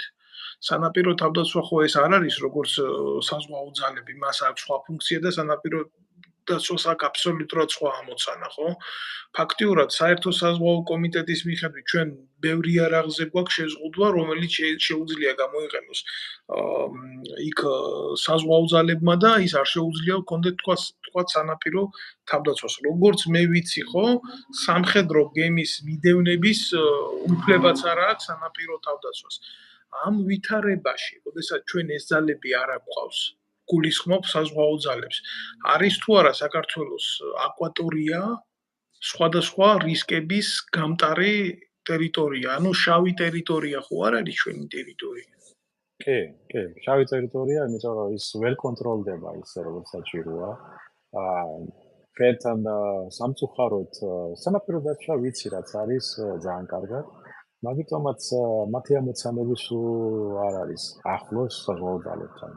საზღვაო ძალების ამოცანაა თავდაცვის საკითხების გადაჭრა, მაგალითად დივერსიული ძალების აღკვეთა. ვიღაცა მოვიდა პორტში დაგიდო გრანატა, ასე ვთქვათ, და აგიფეთქა. რომელი გემი შემოვა მერე შემდეგი 6 თვის განმავლობაში საქართველოში, სანამ სხვა დააწმუნება, რომ მისი გემი არ აფეთქდება მან. ხო? როგორ არის დაცული ჩვენი პორტები? როგორ მაგას პოლიციას თავისი ფუნქცია და ჯარს თავისი ფუნქცია. შესაბამისად, საზღვაო თავდაცვა, წყალქვეშა მდგომარეობა როგორია? ძალიან ბევრი ტექნოლოგიებია განვითარებული. მე ვიღაცა უკვე მუშაობს ჩვენ კონტინენტალურ შელფზე და ამოაქვს გაზი და ჩვენ ეს არ ვიცით. მაგი როგორ უნდა დაადგინოს? ვინ უნდა დაადგინოს? ბევრი რაღაც საკითხები არის. მაგალითად, იგივე საერთაშორისო სწავლებებში ჩართვა. შენ წარმოგიდგენია ახლა თქვა პოლიციელი მნიშვნელობა არ აქვს ეს. კი მაგნინება არ არის უბრალოდ ამბობ რომ პოლიციას თავისი ფუნქცია აქვს. ჯარის მაგალითად ერთობლივ წვრთნებში, ერთობლივ ოპერაციებში მონაწილეობა. როგორ უნდა მიიღოს? რა სტატუსით უნდა მიიღოს? რა იურიდიული სტატუსი უნდა მიიღოს? ვთქვათ, იგივე ნატოსთან ერთად სწავლებების დროს. კიდე მეზობელ ქვეყნებთან სწავლების დროს. ვთქვათ, რუსეთს ჩაეხუტა ქართული ოცნება, ვთქვათ, რუსეთთან რა იმით უნდა რომელი იმით უნდა დაუკავშირდეს, ასე ვთქვათ. ანუ სანაპირო დაცვა ეს არის ნახევრად პოლიციური სამსახური. მის ამოცანებში არ არის შეიარაღებული ძალების ფუნქციები მიიღოს თავის თავზე. მაგის მეპური უნდა აწყოს.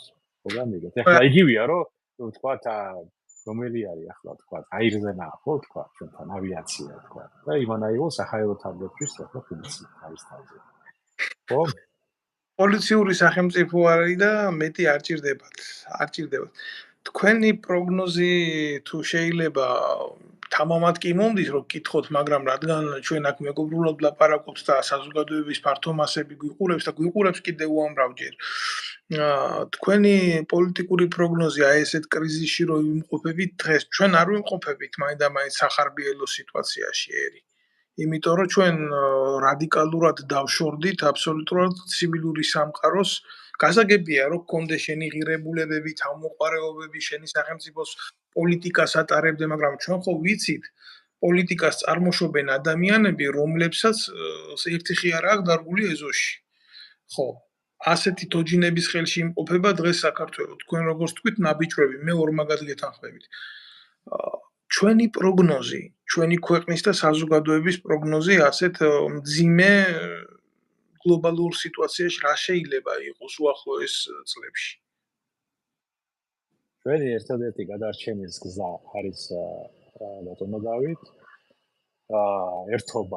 ერთობა მნიშვნელობა არ აქვს, ახლა კი არ გვიყვარს ჩვენ პოლიტიკური თქვათ სხვადასხვა პარტიები, სხვადასხვა ისენი, მაგრამ უნდა გაუსწოროთ თვალი. თქვენ რო შედიხართ თქვათ თქვენს საკუჭნაოში, იქ შეიძლება ჩაკუჩიც იდოს და იქ შეიძლება დანარჩანგალიც იდოს და იქ შეიძლება სხვა რამე საინტერესო უფრო საინტერესო იყოს თქვენთვის. მაგრამ იგი მას არ ნიშნავს, რომ ის თქვენ არ გეკუთვნის, ის თქვენი არის და თქვენ იყენებთ იმას მაშინ, როცა დაგჭირდება. ეს პოლიტიკური პარტიები, ახლა რომლებიც არიან ერთმანეთზე გადამტერებულები და ერთმანეთს ლანძღავენ, ერთმანეთს მოღალატეებს ეძახიან, ან ისე, ასე ვთქვათ. სამწუხაროდ ეს ჩვენი რეალობა არის. მაგრამ უნდა ცოტა მაღლა უნდა დავდგეთ და პოლიტიკური კულტურა ცოტა უნდა ავიღოთ. აუცილებელი არ არის, ჩვენ არგუმენტებით უნდა დაუპირისპირდეთ ერთმანეთს და არა ლანძღვაგინებით. როგორც არ უნდა მიუღებლები იყვნენ. ჩვენ არგუმენტებით, ანუ მე ყოველთვის დავსვამდი კითხვას, ისევე როგორც ნებისმიერმა საქართველოს მოქალაქემ. თქვენ რომ მოხვალთ სათავეში, პირადად ჩემთვის რა შეიძლება? პირადად ჩემთვის ვთქვათ, როგორც ემიგრანტს. პირადად თქვენთვის მაგალითად როგორც ვთქვათ, ფერმერს. როგორც უბრალო ადამიანს, რომელსაც მუშაობა არ აქვს, არაფერი არ აქვს და არანაირი პერსპექტივის იმედი არ აქვს. აი პირადად თქვენთვის რა შეიძლება? რას თავაზო? თუ ის დაიწყებს ლუყუნს, ესე იგი, უნდა კარგად დაუხსნათ, ის თავის ადგილზე არ მიდის. ის მისი ადგილი არ არის, რაც უჯობია, რომ თქვათ, ყანაში იქნებ უფრო კარგად მოუაროს რაღაცას ლობიოს, რა? ვიდრე მაში იდგეს და იმ პარლამენტში რაღაც კანონები წეროს, ხო? ანუ უნდა ვისწავლოთ, მოვთხოვოთ კონკრეტული პასუხი. აი რომ მოდიხარ, შენ რას მიკეთე? იქ რომ მიხარ. რას აკეთებ? როგორ? ჩემი შვილი მშიერია, ჩემ შვილს სჭირდება წიგნები, სწავლა, ელემენტარული ჩაცმა, ეს ვერ მომიგვარებია. როგორ გამოვიდეთ მე კრიზისიდან? რომ არ ვიფიქრო ქვეყნიდან წასვლას. აი ეს კითხვები უნდა დაუსვათ პირდაპირ. და რო იტყვიან, რომ ნატოში შევალ და ისინი მოგცემენ ფულს, ფული საქართველოში საკმარისზე მეტია. გამიგეთ, საკმარისზე მეტი დავანდავით. უზარმაზარი საშუალებებია, საქართველოს მდიდარი ქვეყანაა. და ეს სიმდიდრეები 3 მილიონ ადამიანს არა თავისუფლად ეყოფა და კიდევ ერთი 16 მილიონსაც გამოყვებას. უბრალოდ როცა ესე წარმოიდგინეთ თქვენ ბატონო დავით, რომ ეხლა თქვათ იჯდეთ ეხლა აი თქვენ სამზარეულოში მაცივარი საუთელი ეს უჯრები გატენილი გაქვთ საჭმლით და თქვენ შიმშილით ხდებოდეთ. რას მიუთითებს იმას? ხო, ესე იგი რაღაცა ან თქვენ ვერ ხედავთ, ან რაღაცა დაავადება გჭირთ, ან რაღაცა არის ისეთი, რომ თქვენ ვერ მისულხართ იქამდე, ვერ გამოგიღიათ კარადა ან მაცივარი, ვერ გამოგიღიათ საჭმელი, ვერ გაგიწყელებიათ, ან ვერ მოგიმზადებიათ. ანუ თქვენშია პრობლემა და არა იმაში, რომ თქვენ არა გაქვთ რამე. იმიტომ თქვენ ვერ ხედავთ ამას. ეს იმას ნიშნავს, რომ ჩვენ უნარო მთავრობები გვყავს.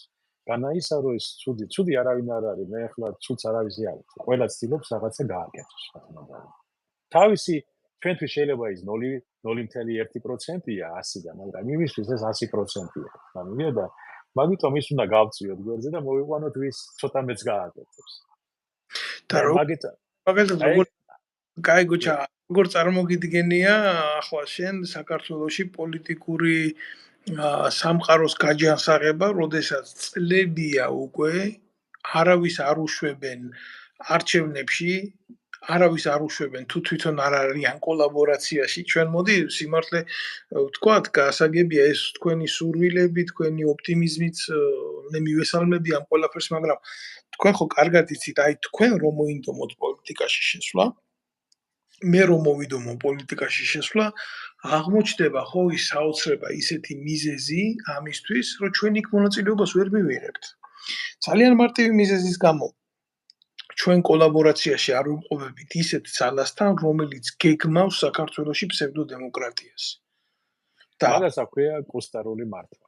კუსტარული, კი ბატონო, გეთანხმებით.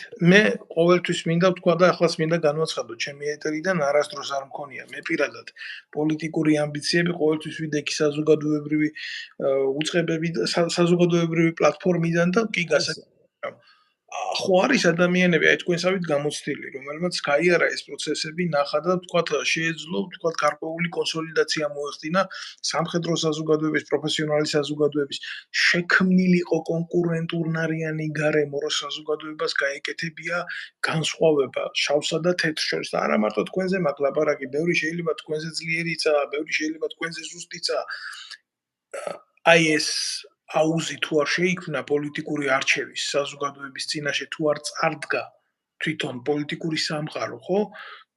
სულ ერთი და იგივე შევარდნაძის ნაშვილებები, სააკაშვილის ნაშვილებები, ბრძოლა მათ შორის მუტანტებთან, ჰიბრიდები, წარმონაქმნები, სუდად დამყნილი და გაზრდილი ნაყოფები და ბოლოს და ბოლოს იცი რას მახსენებს ყველაფერი, კაცო, ფირდოუს აქვს ესეთი ნაწარმოები შაჰნამე.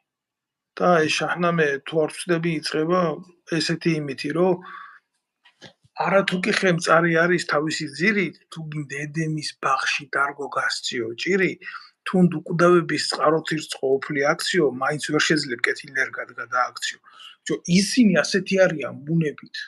რაც არ უნდა მორალი უკითხო, რაც არ უნდა შექმნა, გადაახალისო, შეუცვალო ფერი გადაღებო, არ იცვლება. და უკეთესიც არ შედის იმ სამყაროში, ვის ირჩევ? მოქალაქე დაბნეულია, მას არ აქვს არანაირი საშუალება იმისი გააკეთოს არჩევანი კარგსა და ცუდს შორის. მას არც იმის არჩევანი არ აქვს გააკეთოს არჩევანი ცუდსა და უფრო ვარის შორის. გეთანხმებით ბატონო დავით, ერთი მომენტი ეს არის, რომ ჩვენ სახელმწიფო თავის 30 წელი სახელმწიფო შენებლობაში ეს არის როგორც ჩვენთვის ახლა 0.3 წამი, ასე ვთქვათ, რა, ნაწილი. მაგიტომაც ეს პროცესი ვადაში გაიწელება, ეს რამოდენიმე თაობა უნდა. სამწუხაროდ ჩვენ დავკარგეთ დრო, იმიტომ რომ ჩვენ ჩემამდე ცხონებული პრეზიდენტი გამსახურდია ძალიდან. ეს იყო ყველაზე დიდი შეცდომა, რომელიც მოხდა საერთოდ საქართველოს ისტორიაში. ამან დაგყო და დაგშალა. და იყო წავიდა ინტელექტის ვიღაცას რამე თუ მოეკითხებოდა, ყველა საზღვარგარეთ წავიდა. უამრავი ადამიანი. ზოგი ამერიკაში, ზოგი რუსეთში, ზოგი ევროპაში, ზოგი ისრაელში, ზოგი სადღაც შორეულ აღმოსავლეთში და ჩვენ ეს პოტენციალი ჯერ კიდევ შენარჩუნებული გვაქვს. ვინაიდან ჯერ კიდევ ცოცხლები ვართ, ხო? თქვენ ხართ, მეც, კიდევ ბევრი ადამიანი უამრავი, რომელსაც სკივა ეს გული და გვინდა ჩვენ დავბრუნდეთ, რაც ყველას არ უნდა მილიარდების კეთება და მილიონების კეთება, რომ უნდა ჩვეულებრივ სახში დაბრუნდეს თავის ეზოს კარმიდამოს მიხედოს, თავის შვილებს მიხედოს და ელემენტარულზეა ლაპარაკი, აქ არა ლაპარაკი, ხო, რაღაცა სასწაულებრივი შემოსავლები რო ქონდეს გინდა თუ არა ეს. ასეთები თითოეულები არიან ასეთები. შესაბამისად ჩვენ უნდა გავითავოსოთ ერთი რამე. დამოუკიდებელ სახელმწიფოს შეიძლება დაცვა. და ასევე დამოუკიდებელ სახელმწიფოს მოქალაქეს ესაჭიროება ვცოთ და პასუხისმგებლობის აღება შესაკუთარ ქვეყანაზე. საკუთარი კუთხიდან გამომდინარე, საკუთარი თავიდან გამომდინარე. ანუ რას ნიშნავს? მომწონს თუ არ მომწონს, შენ უნდა მიიღო მონაწილეობა არჩევნებში, შენ უნდა მიიღო დააკვირდე ვინ ეხსაზღვრებს მას. მოგამი, ყველა ვალდებულება უნდა იყოს. ამავდროულად უნდა გაკეთდეს ადგილობრივი თვითმმართველობითი არჩევნები. ადამიანი თვითონ უნდა მართავდეს თავის სოფელში, თავის გარმიდამოს, თავის საკრებულოში, თავის საკითხებს თვითონ უნდა წყვეტიდეს, ხო? როგორ შეიძლება თქვა, აიღო ნებისმიერი სოფელი ელემენტარული კანალიზაცია არ არის გაყვანილი, ხო? და ეს პრემიერ-მინისტრმა უნდა გადაწყვეტოს, რომელიღაც თქვა იგივე ჭორვილაში გაიყვანოს კანალიზაცია. რა პრემიერ-მინისტრის საქმეა კანალიზაცია და წყალი გავა იქა თუ არა, ხო? აი არ არის. იმიტომ რომ ყველა თვითმმართველობა რას ნიშნავს? რომ ადამიანები ჩართულები არიან ქვეყნის აშენებაში. ზოგი სოფლის დონეზე, ზოგი ქალაქის დონეზე, ზოგი ქვეყნის დონეზე, ხო, თიანობაში.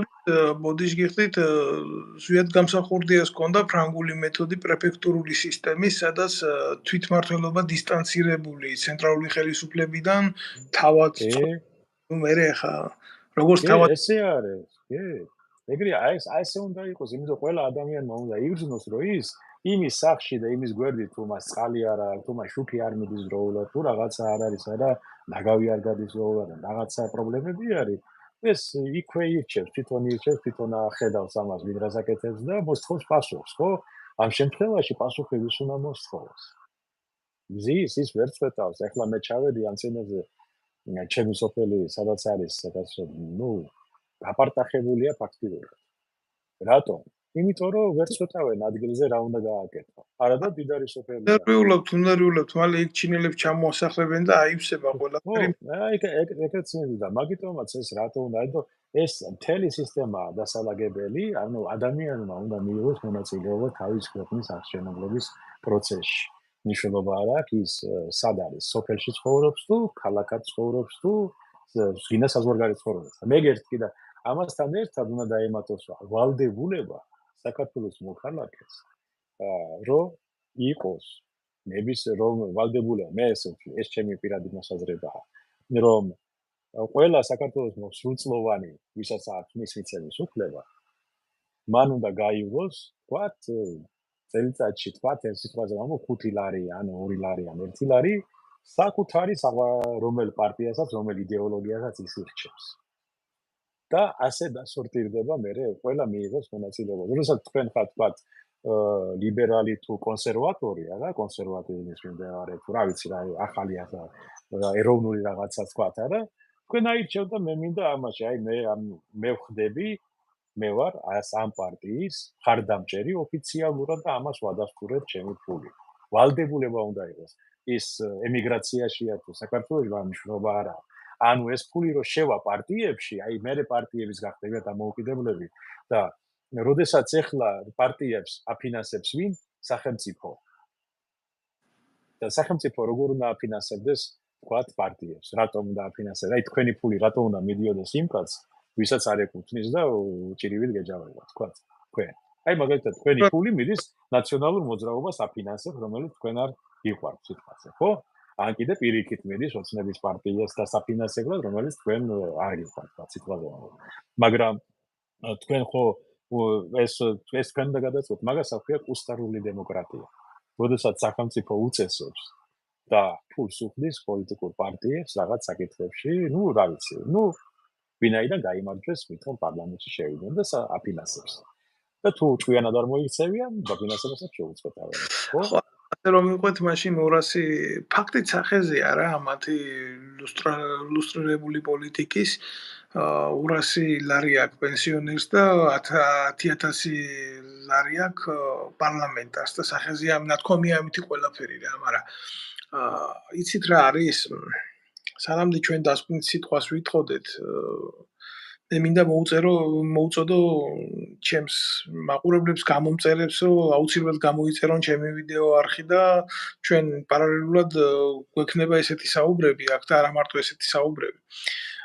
ჩემი თხოვნა იქნება ეს, იმიტომ რომ დღეს საქართველოს ნებისმიერ ტელევიზიაში მისვლა და საუბარი ეს არის გარკვეული პრობლემა, იმიტომ რომ ტელევიზიები გადაქცეულია პოლიტიკური პარტიის ტრიბუნებად და ძალიან რთულია იქიდან მართალი სიტყვა გაიგონო.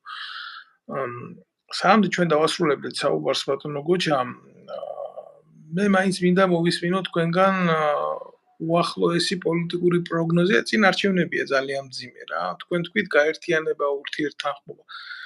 ასე მარტივად ეს ყველაფერი არ იქნება. თქვენ ძალიან კარგად გესმით ეს როგორც საქართველოს მოქალაქეს, მაგენი რა ფურცელზე რას გააკეთებენ ეს ერთი საქმეა, მაგრამ რეალურად ხო სიტუაცია სხვა არის. გეთანხმებით ბატონო, მე რო ვთქვი გაერთიანება, იმას არ ნიშნავს, რომ ერთი ბლოკი შეიქმნას ან რაღაც. მე მომხედველობაში მაქვს საქართველოს კეთილდღეობის გარშემო გაერთიანება. რაღაცა ზღვარი უნდა დაწესდეს და იმ ზღვარს არავინ არ უნდა გადავიდეს, ხო გამიგეთ. ანუ მე მაგრამ უნდა შეთანხმდნენ ასევე თქვა საარჩევნო საკითხებში, უნდა დარწმუნდნენ, რომ საარჩევნო სისტემა ჩვენთან არის გამჭვირვალე მაქსიმალურად და არ მოიტყუებიან, რა ვიცი, ახლა მე უბრალოდ ახლა გეტყვით, აი უბრალოდ ამაში და იმის იქით, რომ ერთმანეთს დაუპირისპირდნენ. თორე იქით მიდის საქმე, ბატონო დავით, რომ ომია ჩვენს გარშემო და ეს ომი პროგნოზირებული იყო 2005 წელს. ეს ვიცოდით ეს ყველაფერი.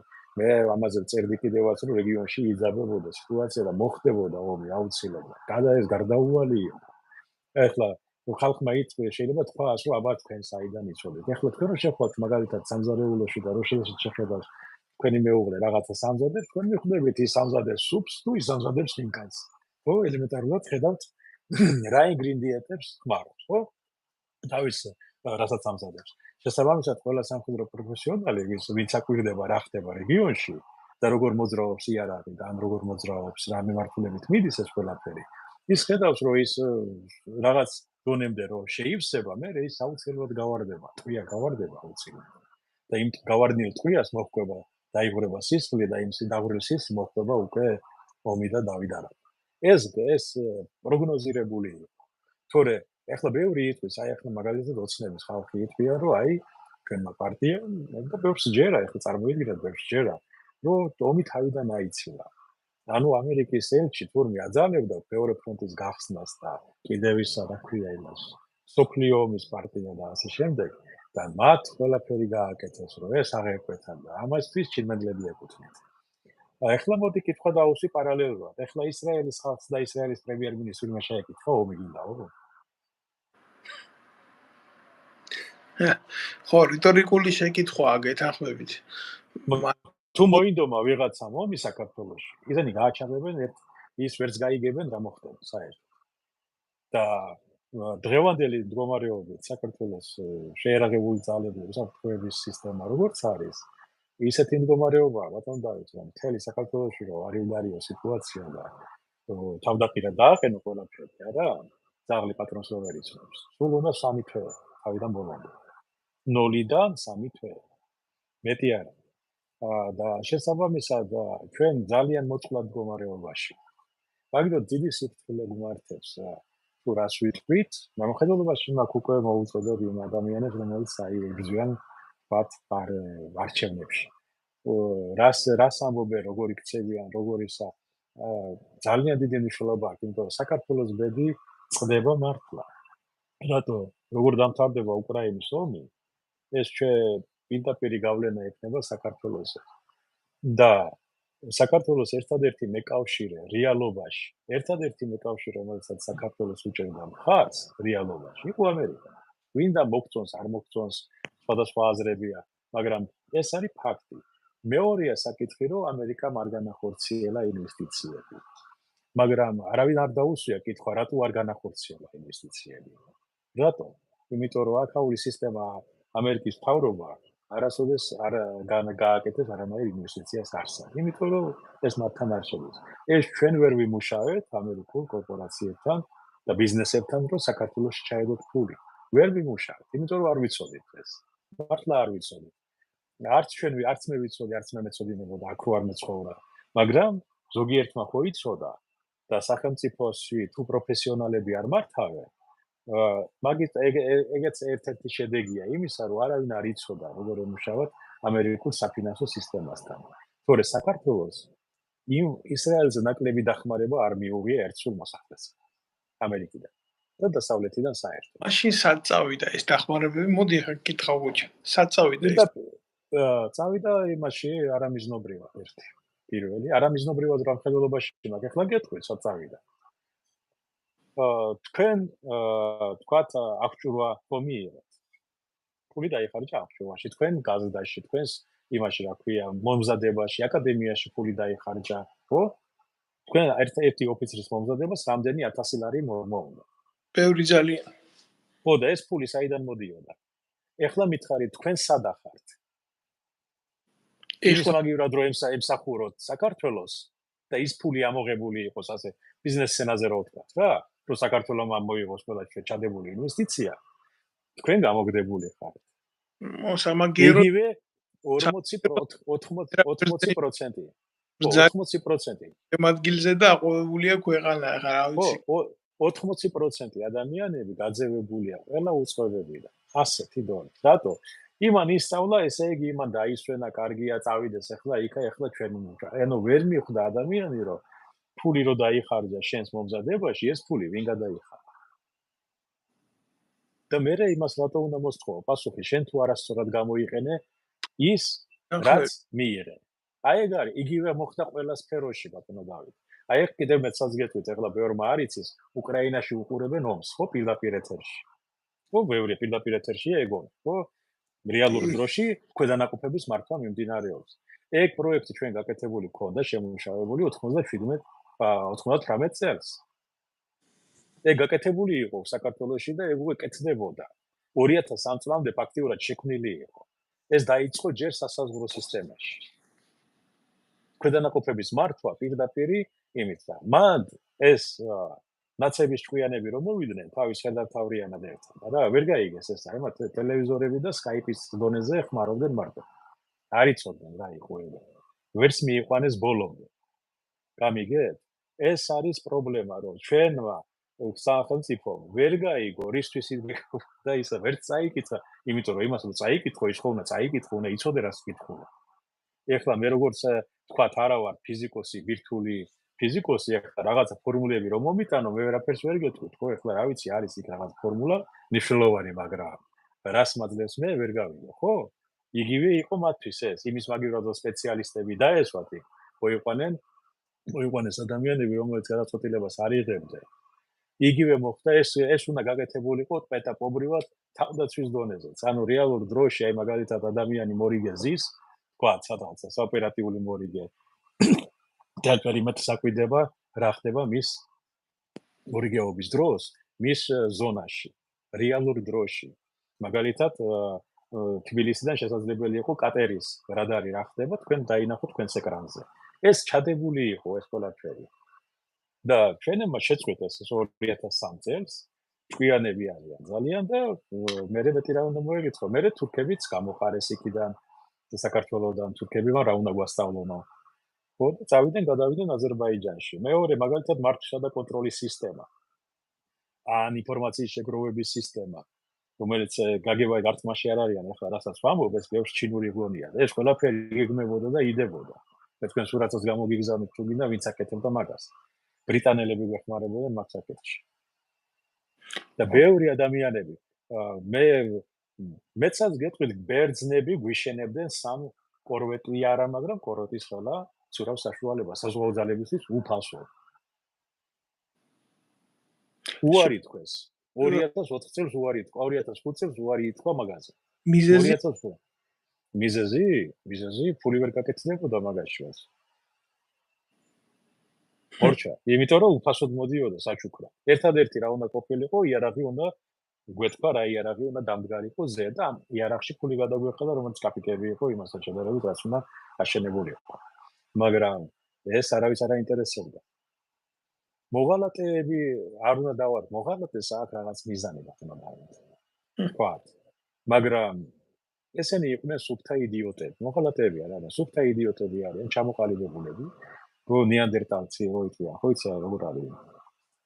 აბორიგენები, ავიცი, რაც გინდა ის დაარქვი. არიციან, რას ემსახურებიან. არიციან das როგორ შეიძლება შენ მეტაურად ყავდეს ადამიანმა, რომელმაც არ იცის ოცეულის დამლაგება, როგორ უნდა იყოს მათ თავდასხმაში. როგორ შეიძლება ესეთი ადამიანი ყავდეს შენ გენერალის თანამდებობაზე და გენერალის პაგონები ერთხავს. არა, ეგ ძალიან მძიმე სიტუაცია ეს ტკივნეულ. ნებისმიერი ეს ადამიანი და აქედან იწყება შენ ოფიცერი, აი თქვენ გადიხართ მინდორზე, თქვა ველზე, ბრძოლის ველზე და თქვენ იცით რომ თქვენი მეთაური არის ჩაინიკი. ან შტაბის უფროსი არის უწოდინარი, გამოუცდელი. იმის დაგეგმილზე თქვენ გახვალთ საბრძოლველად? სამწუხაროდ რომ მაგნაირი ხალხის დაგეგმილზე 2008 წელს ღმერთის ნებით გადავრჩით, თორე ჩვენ ბატონო ბოჩა ომის დროს პირადი იარაღის ტარების უფლებაც კი წაგვართვა ჩვენმა მეთაურმა ცნობისთვის და ქუჩაში გადავიდით რომ თავი დაგვესვა, ეგ იყო. ბატონო, სამწუხარო, ეს მარტო ახლა მე ვთქვი სამხედრო, რომელიც ჩვენთან ახლოს არის, ჩვენ ვიგებთ სწრაფად, მაგრამ იგივე შეიძლება თქვა, ეხლა წარმოიდგინე, ეხლა ბოინგის მიდვიფრინავთ ეხლა პარიზიდან თბილისში და მენახირე ზის იმაში, რა ქვია, კაპიტნის ადგილზე. თქვენ ჩაჯდებით იმ თვითფრინავში? მეორე შემაგებებელ სიმართლეს გეტყვით, შეიძლება მე არ ჩავჯდე, მაგრამ მაშინ რას იზამთ თუ ბედის ირონია მოგახვედრათ ასეთ ბორდზე რა. აი რეალობა რა. არც ერთი მათგანი, ვინც დღეს სახელმწიფოს მართავს, არავინ არ შევა საოპერაციო მაგიდაზე და ქირურგობას არ დაიბრალებს რა. მაგრამ სახელმწიფო საუბრობას როდესაც აი ბატონო დავით, აი პრობლემა რაში არის, რომ ბევრს აი ჩვენ ბევრს გვაქვს რაღაცა აზრები. ხო შეიძლება ჩვენ ახლა კერძო პირები ვართ, შეგვიძლია ვისაუბროთ, რაც გვაინტერესებს, რაც არ გვაინტერესებს, გინდა ვიჭორავოთ, გინდა ისა, მნიშვნელობა არ აქვს ამას. ხო ეს ჩვენ გვეხება მარტო. მაგრამ როდესაც სახელმწიფო მეთაური და ლიდერი დაიწყებს ლაპარაკს, რომ სოფლიო ომის პარტია გვეგუძვის ჩვენ და თვითონ აქვს სოფლიო ომის პარტიის მიერ დაბეჭდილ დოლარებში ფული და ქონება, მაგას ახლა ჩვენ ახლა სულელები ვართ თუ რა? ხო, აი ზუსტად მაგაშია აი აქედან იწყება რომ თავრობა თulis საქართველოს მოსახლეობას ბრბოდ ბატონო და თვითონ არის ჭკვიანი. ეს მარტო ერთ ადამიანს არ ეხება, ეს ეხება ყველას. ვინც ხელისუფლებაშია 10 წელი და მეტი. იმიტომ რომ მათ გონიათ რომ ისინი არიან ღმერთები და მათ საწინააღმდეგო გამოთქმული კრიტიკა, ესე იგი საქართველოს ებრძვია. ანუ მე ვარ სახელმწიფო, როგორც ლუიდოვიკო, ხო? აი ეს უკვე დაემართათ ეს ავადმყოფობა. და ეს ავადმყოფობა რო ემართება, უნდა გავიდნენ თვითონ. ხელისუფლებით გაირყვნენ და ერთი კარგი ნათქვამი აქვს რა, ის ნათქვამია ინდუელი იყო ერთი პრეისტორიული პერსონა იყო, მეფის კარზე მსახურობდა და ესეთი ჩანაწერები აქვს პატარა გაკეთებულია, ძალიან სახელმწიფოებრივი და თუ ხელისუფალი მონა არის საკუთარი ცოდვებისო, მასო ვერუშველის ყველაზე ძლიერი არმიაც, ჩანაკია პანდიცა. ბიჭო, ცოდვები ცოცხლე არის სახელმწიფოებრივი თუ ადამიანური და არმია ყველაზე ძლიერი და ყველაზე სუსტიც არა, ყველაზე სუსტი ყავთ რეგიონში. ესაა მთელი უბედურება, ეს არის პრობლემა, რომ ამათი შეცდომების გულისთვის ერი გადაიხდის საბოლოო ჯამში. საქმე იმაშია, შეცდომები არ არის, საქმე დანაშაულია რა. მე რო დავატყვე, რომ მაშინ საქმე მიდიოდა დანაშაულებისკენ, არასწორი მიმართულებისკენ და ისა მე ეგრევე დავწერე პარტაკი და წამოვედი. იმიტომ რომ მე ვერ ხედავდი იქ გაჩერების იმას, არ შეიძლებოდა არ უნდა გაჩერდე იქ, სადაც ხედავ რომ ხდება უმსგავსობა, უკვე იწყება ის რა პროცესებმა შეიძლება მიიწამოს სავალალო მდგომარეობამდე ეს ქვეყანა, ხო? რაღაცა დონე არსებობს, ხო? რაღაცა ზღვარი. ხო? აი ეს უნდა ამას თუ არ აკეთებს და იმას ეძახის შენ სისტემის სფეროს, ეს დანაშაული არის. და თავის გამართლება არც ეგ არის. ეხლა მე ავიღოთ აი თქვათ იგივე უშუალობის სისტემაში, იგივე თავდაცვის სისტემაში. როდესაც ხედავ ადამიანი არის გაუნათლებელი, ბრბოს წარმომადგენელი და აკეთებს იმას, უნდა გადადგე მაგიჩი და საკუთარი ის განერიდო მაინც, ხე? და როცა იმის დავალებებს ასრულებდა, იმით იმართებს ასე, იმან დამავალა და აბა მე რა მექნა? მაპატიე, მაგრამ ეს შენი ბრალიც არის. შენ იმ დანაშაულის მონაწილე. ჯგუფური დანაშაული მეტი რა. ხო, აი მაგალითად საპასუხოდ აი ამ ბოლო მონაკვეთს ვიტყვი და შემდეგ დავამშვიდობოთ ერთმანეთს. როდესაც საფრანგეთში გავხდი, წამოვედი იძულებული თავს დამესხნენ და მთელი ამბავი, ჩემთან უფრო ბრუტალურად მოიქცნენ, თქვენ წარმოიდგინეთ. შემდეგ გავრცელდა სახელმწიფო უშიშროების ფაილები, ეგრეთ წოდებული, ჩვენ ხო სახელმწიფო არა გვაქვს რა. დაუშვათ და ესეთი რაღაცა კეთდება, ეს როგორ შეიძლება ასე გამოვიდეს, ხელმისაწვდომი გახდეს ფართო მასებისთვის და 3500 ფურცელია დაახლოებით, რასაც კრებდნენ საკუთარ საზოგადოებაზე და აგროვებდნენ ინფორმაციას. მე ამას ვერ დავარქმევ პატაკებს რა. მე რო ამას გავეცანი, არ დაგიმალავთ ბატონო გოჩა. დაახლოებით 500 ფურცელი წავიკითხე ელექტრონულად და მე ცუდად გავხდი მე თვითონ, იმიტომ რომ ძალიან მაგრად გამიჭირდა ამის წაკითხვა და სხვათა შორის 17 ეპიზოდში ვიყავი ნახსენები და მithვალთვალებდნენ ყველგან რას ვარ. ისეთ პირად რაღაცეებზე მithვალთვალებდნენ, მაგალითად მეცინება ამაზე ნუ ასე უყარის არ მინდა განამწვენია და განამეშინია უბრალოდ მწვენია რომ სახელმწიფოში უშიშროების სამსახური დაკავებული იყო ისეთი რაღაცით თუ როგორ მივდიოდი ნათესავთან როგორ მოვდიოდი როგორ ველაპარაკებოდი ჩემს მეუღლეს და ასე შემდეგ რა შეიძლება რაღაცა გარკვეული ტაქტი გახდეს სახელმწიფო უშიშროებისთვის საჭირო და აუცილებელი და შესწავლოს ის ფაქტი მაგრამ როდესაც ამას აკეთებს ასე ტოტალურად ეს არის ამაზრზენი გესმით? ეს არის მე შემეშინდა. მაგრამ იცით რისი შემეშინდა? სანამდე მიდიან ეს ადამიანები. მაგი არ არის. საერთოდ ბაბამ და მე კრივში მყავდა კარგი ისა რა ქვია, მწვრთნელი და ის ყოველთვის გვეუბნებოდა მაშინ რომ როდესაც მოწინააღმდეგე გირტყავს იმდენს, რამდენის უფლებასაც მისცე. მოგაფიქრეთ? ანუ საზოგადოება რამდენ უფლებასაც აძლევს, ის იმდენს იღებს. მაგრამ სანამ ცხვირში არ მოხვდებათ მათ, ეხლა აი თქვა შემსაქმეზე ავიღოთ. მე უკვე ყველა სახელი გვარი ვიცი. მათი მისამართების ვიცი, სადაც არიან, როგორც არიან. მე როცა ეხლა თუ გადამიტრიალდა ეხლა თქვა ჭკუა და მოვინდომო შურის ძიება, ერთ მაქსიმუმ 3 დღე დასჭირდება ამ ყველაფერს, ხო? მაგრამ რატო უნდა მივიდეს აქამდე საქმე? ან იმათ რატო უნდა მიიყვანოს იმ დონეზე? ეს სრული არაპროფესიონალიზმია, რა თქმა უნდა.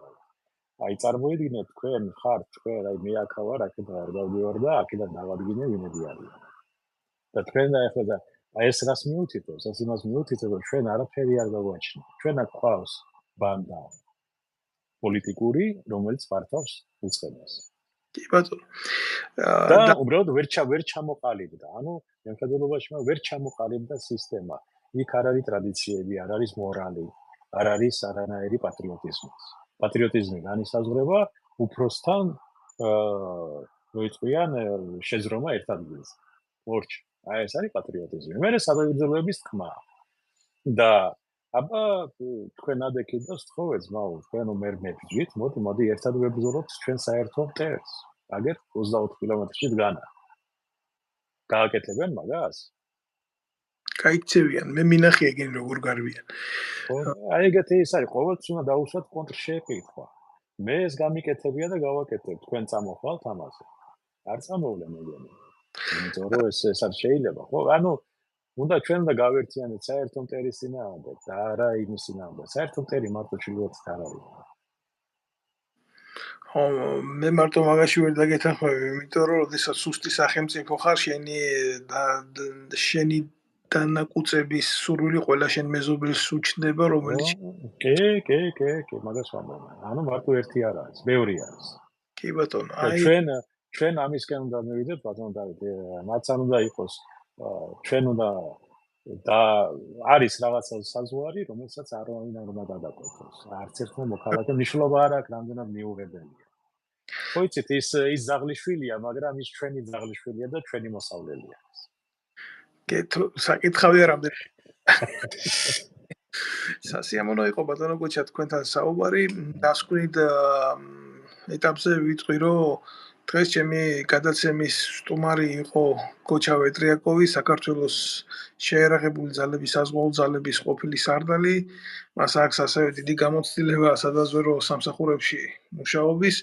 სამწუხაროდ ის არის დღეს ამერიკაში იყო აღიარებული პოლიტიკური დევნილი და საქართველოს დღევანდელმა ხელისუფლებამ, რომელიც მიათითებდა ეგერ რა ცუდად დევნიდა წინა ხელისუფლება, დღეს უკვე თავად გაუქმა საქართველოს მოქალაქეობა. ეს არ არის ჩემი პირადი ბრძოლა, ეს არ არის ბატონი გოჩას პირადი ბრძოლა, ეს არის ბრძოლა საქართველოსთვის. ამ ბრძოლას აქვს მხოლოდ ერთი ალგორითმა და მიზანი, რომ საქართველოს როგორც სახელმწიფო იყოს ქართველების და ეს ბრძოლა ფიცის თანახმად ჩვენგან იქნება ბოლომდე გადატანილი. ნებისმიერი თქვენგანი, რომელიც სიმართლეს შეხედავს, სიმართლეს გააზიარებს, სიმართლეს დაუჭერს მხარს, ის გახდება თანამებრძოლი ქართველი ხალხის უსამართლობის წინააღმდეგ. იმის არ იყოს ძველ რომში რო არა, სიმართლის მოსაუბრე პირის ის რო აქვს გაკეთებული ქართველი კაცის მიზანი უნდა გახდეს დღეს სიმართლის მხარდაჭერა. მხოლოდ სიმართლით დაიძლევა ნებისმიერი დეზინფორმაცია და უსამართლობა. დაგემშვიდობებით თქვენ ბატონო გოჩა, დავემშვიდობებით ჩვენს მაყურებელს და ჩვენ აუცილებლად შევხვდებით. დიდი მადლობა, გამომშვიდობეს, კარგად გრძნობთ.